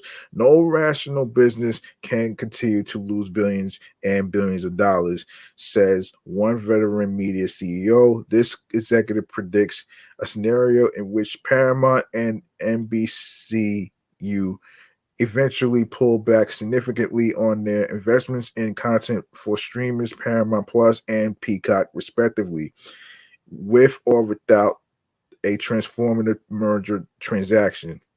The news that leaders of Paramount Global have had at least one informal discussion with WB Discovery has so far generated a collective shrug from Wall Street and groans from insiders at both shops. The prospect that Comcast jump might jump into the mix as it considers options for NBCU has added intrigue but not much excitement. Paramount Global, NBCU, and WB Discovery is varying degrees are suffering from the same problem. The one-time bedrocks of their businesses, cable TV channels and box office receipts are shrinking. In this scenario, it's hard to find the long-term rationale for bringing together loss generating streamers and aging cable channels, as would be the case for any combination among Paramount Global, WB Discovery, NBCU. The bigger versus better conundrum helps explain why Paramount Global is also the focus of stealth discussions between David Ellison's Skydance Media and Paramount Global parent company National Amusements Incorporated. Skydance A much smaller entity formed in 2010 by a well-heeled entrepreneur with big Hollywood ambitions, isn't saddled with the same problem of figuring out what to do with legacy assets. But it's highly unlikely that Skydance would pay a premium for everything under the Paramount umbrella, as is typically the case when a smaller entity buys a larger one. A source close to the situation emphasizes that discussions to date have been held at the NAI level and thus a layer removed from Paramount itself. However, NAI's financial strain has been exacerbated by Paramount's move in May 2023 to slash its quarterly dividend for the first time in more than 10 years, as it faced headwinds from losses racked up by Paramount Plus, a weak advertising climate, general economic uncertainty, and the start of what would prove to be a 5-month strike by the Writers Guild of America. It was the perfect storm that has, by multiple accounts, forced Redstone to seriously consider parting with some or all of NAI's controlling stake in Paramount. Long before the Skydance rumors heated up, Redstone has consistently slated that she is open to options that will put Paramount Pictures and its corporate siblings in the best position to succeed over the long term in a rapidly changing media universe. To that end, a merger between two legacy media companies won't solve the endemic problem that industry players are facing, says John Peters, Accenture's media and entertainment lead in North America. Yeah, I have to agree, man. Merging two companies together may not be the best solution because it's going to create layoffs. Such a combination could improve overall cost structure, but it doesn't help your ability to get into fast growing markets, he says, adding, you've increased the size of the lifeboat, but you are still heading toward the waterfall. Simply put, Hollywood is worn out from what one analyst describes as the media M&A merry-go-round of recent years. Notably, AT&T and Time Warner in 2018, Disney and 21st Century Fox in 2019, Viacom and CBS, which became Paramount Global, also in 2019, followed quickly by the Warner Media and Discovery transaction completed in April 2022. Meanwhile, the quickening pace of the rumor will has tens of thousands of employees across Paramount and Warner Brothers Discovery bracing for more corporate turnover and possible layoffs barely 4 years after Viacom and CBS Corp Corporation came together to form Paramount Global, and just 2 years after AT&T's Warner Media and Discovery were united in a complex transaction. Excuse me.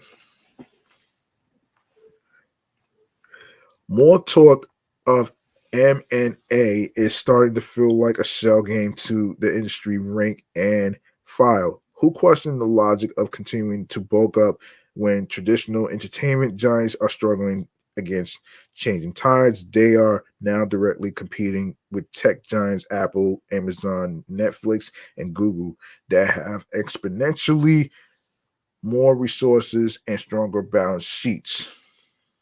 This is crazy, man.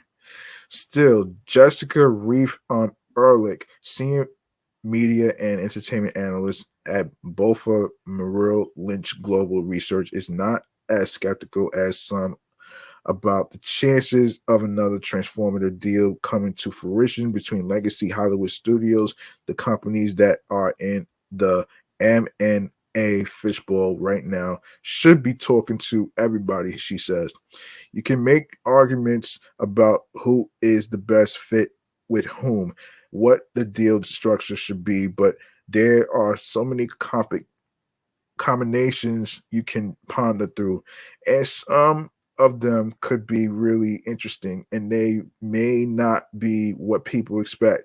They no, there could be mergers of some or all of a company's pieces, and there's certain combinations that would really create industry power. Yeah, that's crazy, man.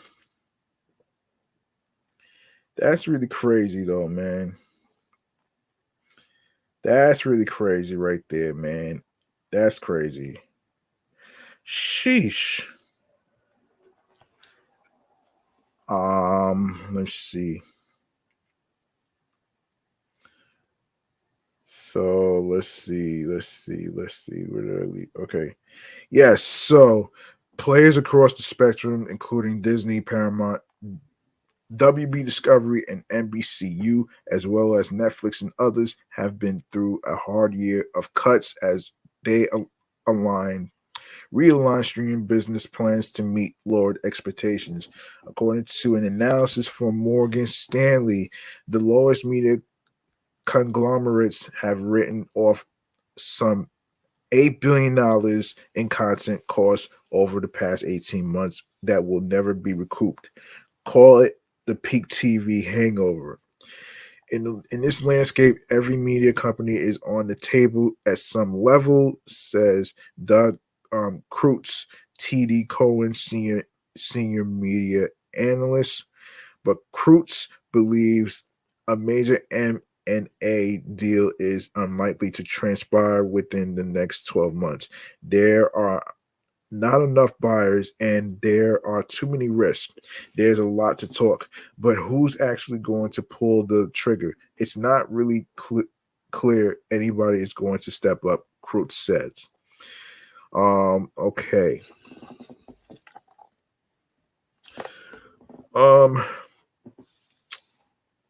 So big tech hasn't shown much interest in snapping up a marquee Hollywood name aside from Amazon's relatively small $8.5 billion acquisition of MGM in 2022. Netflix doesn't seem to need to acquire a studio or a production company, especially after building out the infrastructure to commission original series and movies from producers the globe.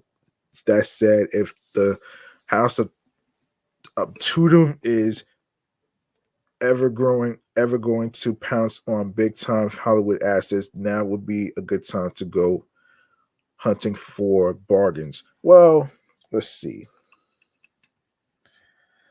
Yeah, I'm at this skip this one part right there.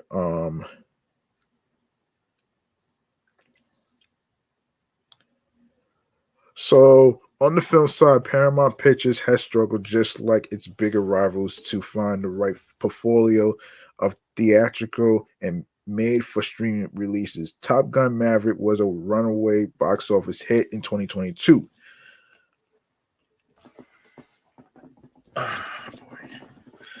Um,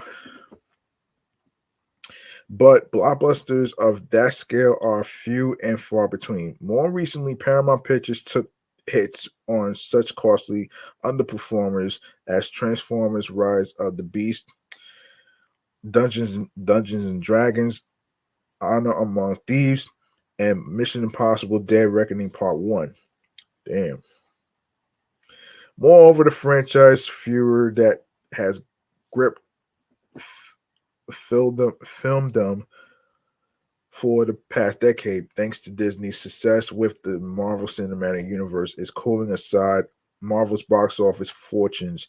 That's bad news for Paramount, which in recent years has heavily mined derivatives of marquee properties ranging from Star Trek to SpongeBob SquarePants to South Park. Um, Paramount Global has poured resources into the launch of its Paramount Plus streamer since early 2021. It also got ahead of the ad-supported streaming boom with its purchase of the Pluto TV platform in 2019. Much like Warner Brothers Discovery's streamer Max, Paramount has gambled that Paramount Plus and Pluto can rev up as profit engines while linear assets slowly but surely run out of gas. All right, so damn. So like basically the moral to the story is I don't think they're going to actually I don't think they're gonna actually I don't think Paramount is interested in trying to um trying to merge with Warner Brothers. I don't think that's gonna happen. So that remains to be seen. I'm not gonna be able to read all this, but I'll probably save some of that stuff for another time. So I have to get to this other thing right here. So anyway, um, let me get to the thing. All right, some movie trailers that happened during Super Bowl. Some movie trailers that happened in Super Bowl. Let's get into it.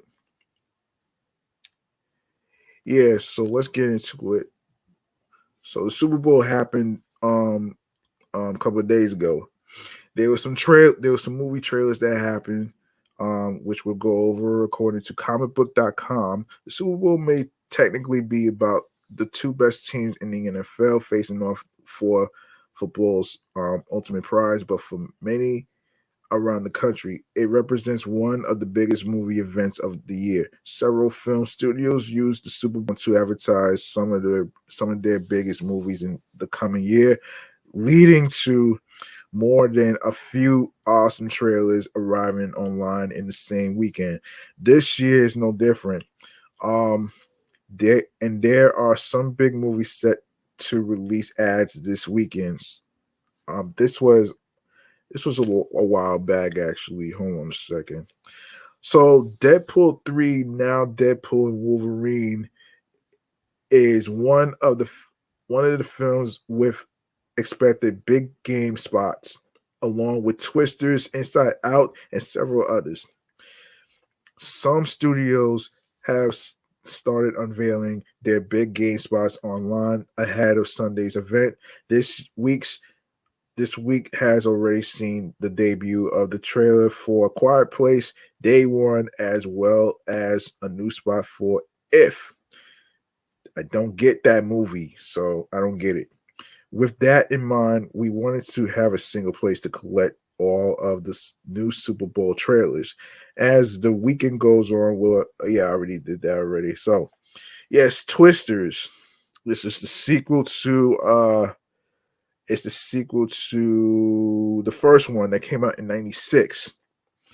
Nearly 30 years after Twister hit theaters, Universal heading back into the storm with Twisters from Minari director Lee Isaac Chung. Sorry about that. Sorry about that. I did not. Nah, that was not. Hold on a second. Did not mean to do that.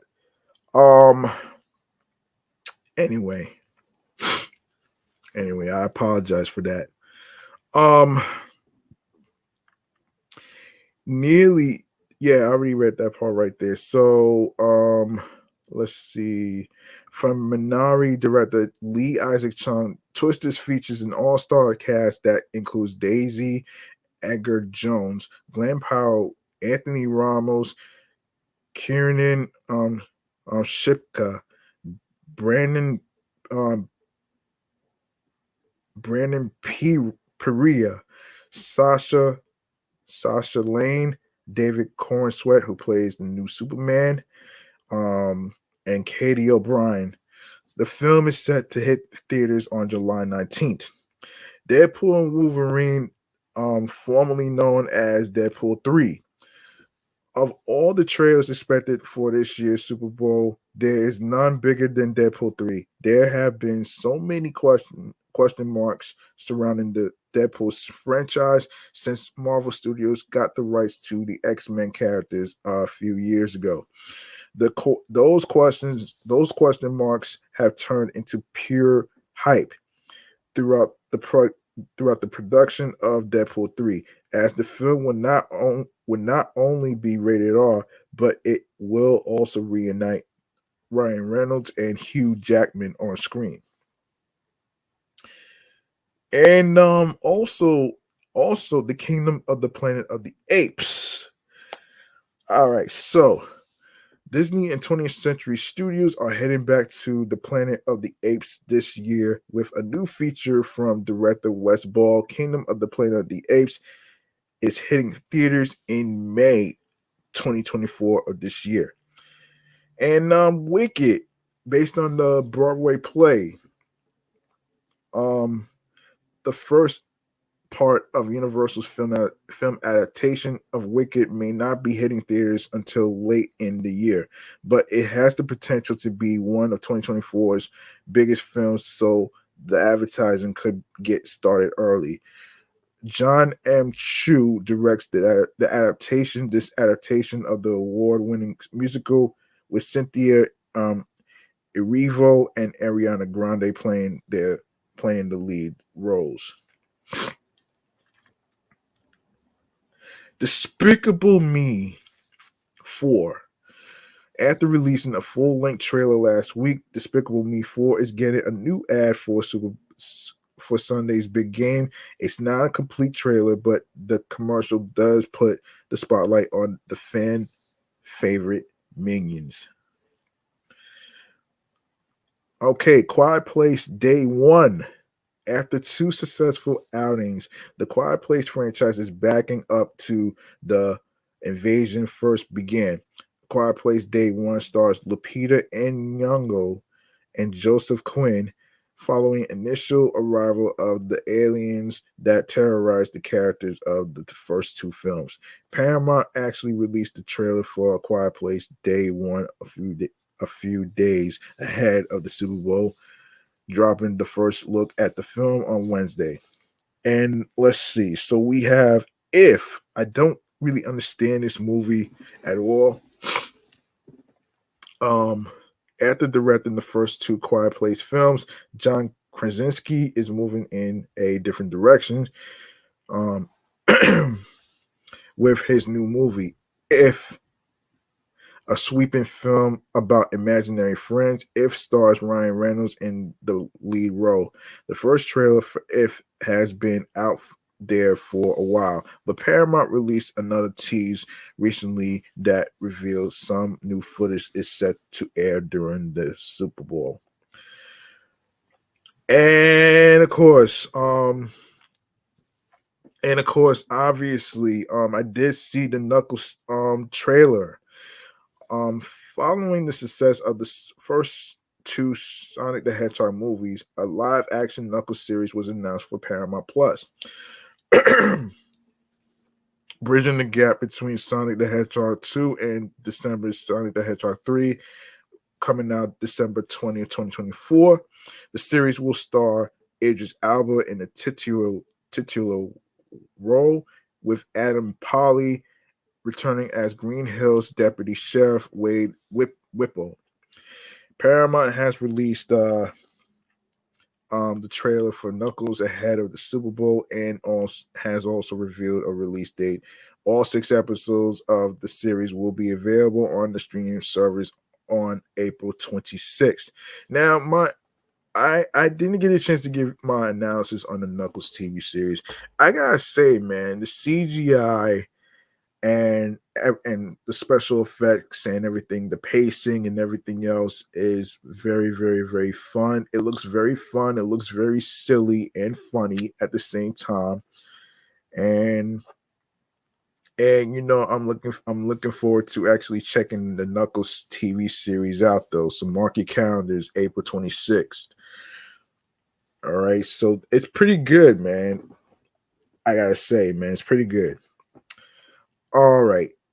All right, so Kung Fu Panda 4, like some of the other films airing ads during the Super Bowl, Kung Fu Panda 4 already had a full-length trailer debut online. The new ad has some footage from that trailer along with some new looks. So, all right, so we got the Fall Guy. I'm not gonna get into too much of this. Inside Out 2, as far as family fare goes, one of the safest bets for a trailer at the Super Bowl is Disney and Pixar's Inside Out 2, the sequel to the Oscar-winning animated film. Already released a short teaser trailer, but this weekend could see an extended look at Pixar's latest. Look, let me just say this though, man, before I move on, man. Let me see. Look, man, everything in TV shows and movies can everything in movies and TV shows, listen, man, everything is not everything is always fucking woke compared to what some of the YouTubers are basically saying, which they are well, some of them are a bunch of idiots for saying that everything is woke. Like, come on, man. Do you even know where the word woke came from?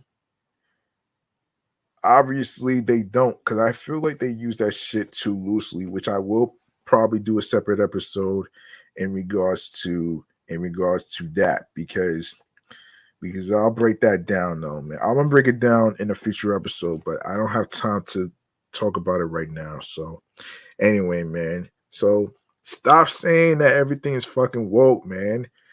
I don't see what's wrong with diversity, what's wrong with inclusion and all that other shit. Like, come on, man. Not everything, not every TV show and movies gotta be only white people. Like, come on, man. Like, stop this shit.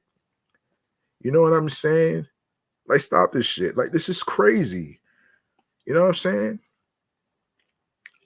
Um, all right. Um, all right. So Usher did his thing. One side note, Usher did his thing at the Super Bowl 58 halftime show. Yes, he did. He did do his thing, man. And I will say this though. Man. This is like actually let me just sum it up though, man, for you folks out there. He did his thing on Super Bowl 58. He quickly changed his clothes real quick as I was watching Super Bowl 58, the halftime show by Apple. I was like, yo, man. And then he came out with the roller skates. And you know, the roller skates kind of reminds me of the one movie scene from ATL with when everybody was roller skating in the Cascade rink. And I was like, yo, man, he really put ATL on a map though, man, by bringing out by bringing out um not only Alicia Keys and not only her, um, but he brought out not only Little John, but he also brought out Ludacris for this song, Yeah, which is the most popular song ever. So, you know what I'm saying? So, yeah. So Usher did his thing, man. You know what I mean? Yeah, he did. He did his thing though. And speaking of Usher, man, he has a tour. He has a tour that's going on, man. Hold on a minute. Speaking of Usher, he does have a tour going on, man. He does have a tour, so I'm gonna get into it right here in next segment right here, which is remains to be seen. Let's get into it right here, right now. Remains to be seen, kid. Get it? Remains to be seen. All right, folks. Usher has a tour.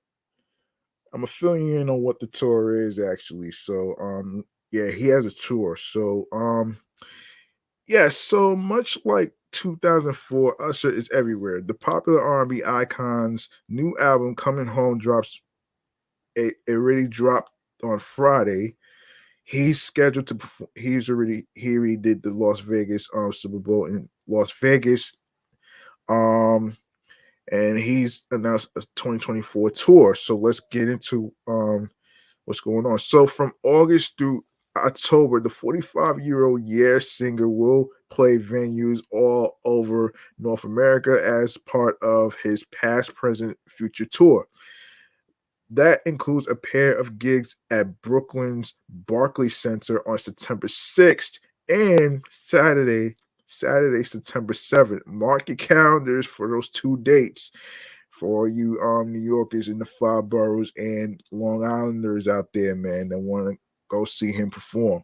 Prior to this late summer, early spring tour, Usher performed a long-standing residency at Las Vegas Dolby Live at Park MGM. Before that, his last full US took place way back in 2014. And if you want to see him deliver the hits like My Boo, Caught Up, and My Confessions, as well as tracks from Coming Home in your city, you can grab tickets as soon as today. Although inventory isn't available on Ticketmaster until Monday. Well, it's already out right now. So Monday, February 12th, it reads out right now. Of course, fans who want to ensure they have tickets ahead of time, you can purchase on sites like Vivid Seats before tickets are officially on sale. Vivid Seats is a secondary market ticket platform, and prices may be higher or lower than face value depending on demand. They have a 100% buyer guarantee that states your transaction will be safe and secure and will be delivered before the event. A complete of Usher's 2024 tour schedule. So let's get into it right here. So, starting May 4th at the Lovers and Friends Festival in Las Vegas, Nevada. August 20th at Capital One Arena in Washington, D.C. August 24th at the CFG Bank Arena in Baltimore, Maryland. August 27th at the TD Garden in Boston, Massachusetts. August 30th at the Wells Fargo Center in Philadelphia, Pennsylvania. September 2nd at the Scotia Bank Arena in Toronto, Ontario, Canada. And also going on, and also September 3rd at the same spot. September 6th at the Barclays Center in Brooklyn, and the 7th at the same place in Brooklyn, Barclays Center in Brooklyn, New York. September 12th at the Little Caesars Arena in Detroit, Michigan. September 21st at the Intuit Dome in Inglewood, California. September 22nd at the same spot. September 28th at the Oakland Arena in Oakland, California. September 29th at the Oakland Arena again in Oakland, California. October 4th at the American Airlines Center in Dallas, Texas. October 7th at the Moody Center in Austin, Texas. October 11th at the Cashapp Center in Miami, Florida. And same goes with October the 12th, October the 17th and 18th at the State Farm Arena in Atlanta, Georgia. October the 22nd at the Spectrum Center in Charlotte, North Carolina. October 26th at the Enterprise Center in St. Louis, Missouri. October 28th at the United Center in Chicago, Illinois. October 29th at the United Center in Chicago, Illinois. Yeah, so there you go right there. And he's gonna have some huge names like Janet Jackson, Backstreet Boys, Lil Wayne, Snoop Dogg, and Gwen Stefani. Alicia Keys, Nas, Mary J. Blige, Ludacris, and Nelly will be there too. And yeah, of course, he's gonna perform his classics and all that other stuff. I think I saw, yeah, I already seen this already. So, yeah. So wait a second. Um, so yeah, so there you have it right there. There you have it. So, yeah. All right. So, let's go to things to do for the weekend. I'm sorry about that. Um, sorry about that. Actually, so things to do for the weekend. I'm sorry. Okay, so obviously, today was the 1st of March. Dr. Seuss Bingo uh, already took place already. Dr. Seuss's birthday with fun bingo and prizes 3:30 to 4:45 p.m. That took place today. Um, and took place at Great Kills Library, 56 Giffords Lane, Staten Island, New York, and it's free. Let's see, Friday Jazz Nights at Iris. Yeah, it's a free entry. 740 Broadway, Manhattan, 6:30 to 10 p.m. already happened. Tomorrow, um, Saturday, March 2nd, make some wearable art with Brooklyn fam. And that take place at the Brooklyn Children's Museum, 145 Brooklyn Avenue, Brooklyn, New York, at 11 a.m. to 1 p.m. $15 and free for members. Family First Saturdays exhibition tour and story time at the Morgan Leap Off with the page with this family program for young readers. Enjoy a family tour of exhibition. Beatrice Potter drawn to nature, followed by a picture book storyline. 225 Madison Avenue, Manhattan, New York, 11 a.m. to 12 p.m. Included with admission $22, $14 for seniors, 65 and older, $13 for students with current ID, free for children 12 and younger. Oh, wow. And then March 3rd, an early St. Patrick's Day celebration, Gather NYC Invoke, which is Gather NYC presents multi-instrumental quartet Invoke strives to successfully dodge even the most valiant attempts at genre classification. Fueled by their passion for storytelling, Invoke weaves all of these styles together to form a unique contemporary repertoire featuring original works composed by and for the group. Museum of Arts and Design to Columbus Circle, Manhattan, New York, 11 a.m. to 1 p.m. and it's $30. St. Pat's for All. That's gonna take place at the what is it?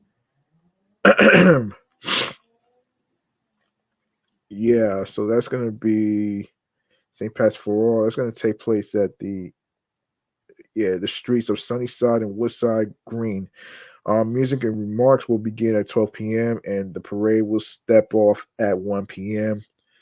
43rd Street and Skillman Avenue, Queens, New York, and it starts at 12 p.m. and it's free. So that's St. Pat's for All. You know what I'm saying? So if you want to know more amazing things to do in New York City, you can go to links like events.amny.com, qns.com, brooklynpaper.com, bxtimes.com, and longislandpress.com. Also, hold on a second. Let me just grab the website for you folks out there that's in Chicago and everywhere else and stuff. So let me just grab that for you. All right. If you are in the Chicago, Paris, Los Angeles, California area, and of course the five boroughs of New York and Long Island and everywhere else whatsoever, if you are looking for some fun activities to do for the week or the weekends, you can also check out this website right here, www.timeout.com. That's www.timeout.com, and you're gonna see things to do for the week or the weekend, wherever you are living, folks. Um, so there, so there you have it right there, man. Um,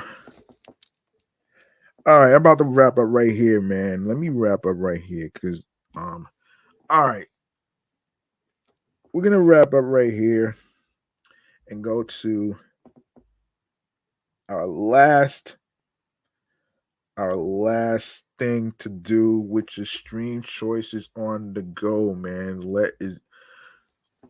Let's go, man. Let's go. Cause I gotta wrap up here.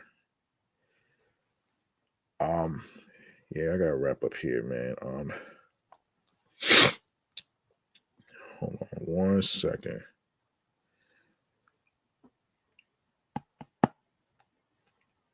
Um, all right, here we go. Let's go. All right, man. Make sure you follow Off the Meat Rat Chainz New York Avenue on Threads alongside with Instagram, along with my other podcast shows that I do for weekly basis. Be sure to follow Excellent Fun Vibrant Talks podcast, my sports platform, my review show, Meticulous Vibe Juice podcast, as well as myself, G Money Stacks 555 in Queens, New York. Turn on your notifications so you know when I will be on Instagram Live recording podcast episodes. Now, if you go to my link tree, I added a streaming platform.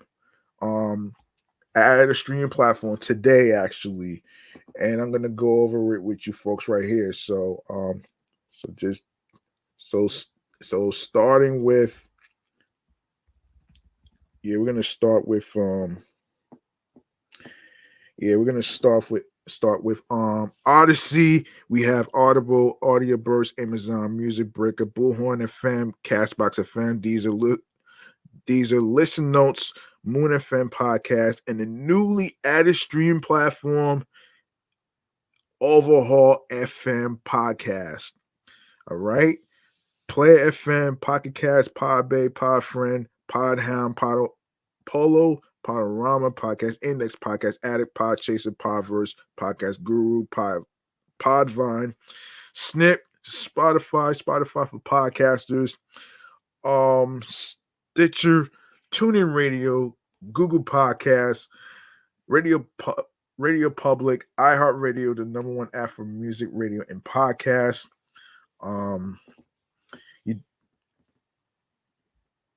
The number one app for where you can listen to music, radio, and podcasts for free. You don't need a credit card or debit card to listen to iHeartRadio.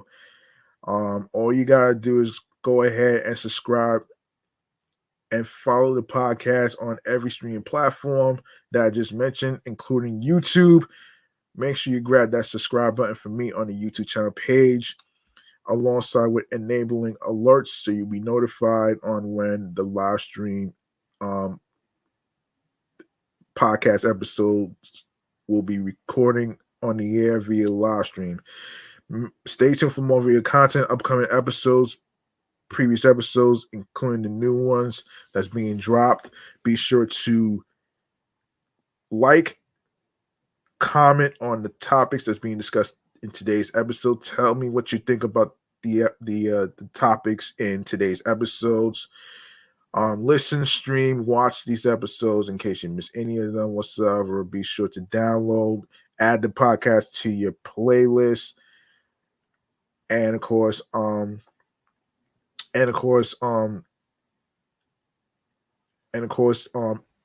press the notification bell on every streaming platform where you can actually be notified on each new episode that is dropping. And be sure to tell a friend to another friend. Spread the word. Word of mouth is important. Share the videos, share the episodes, and of course, spread the word. Word of mouth is important. Share my link tree alongside with the podcast with your husbands, your wives, your boyfriends, girlfriends, friends, the people you cool with from work and everywhere else in between. And yes, that's gonna do it for me, man. I'm your man, G Money Stacks, aka the Gregoneer. Thank you very much for listening to episode 328, titled "You Can Have Yourselves Some Sweet Tacos," which is dedicated to National Tacos Day. All right. Remember, the grind doesn't stop. Hard work pays off. If you want something, you have to go for. You have to go and grab it and earn it. All right. New York wasn't built in a day.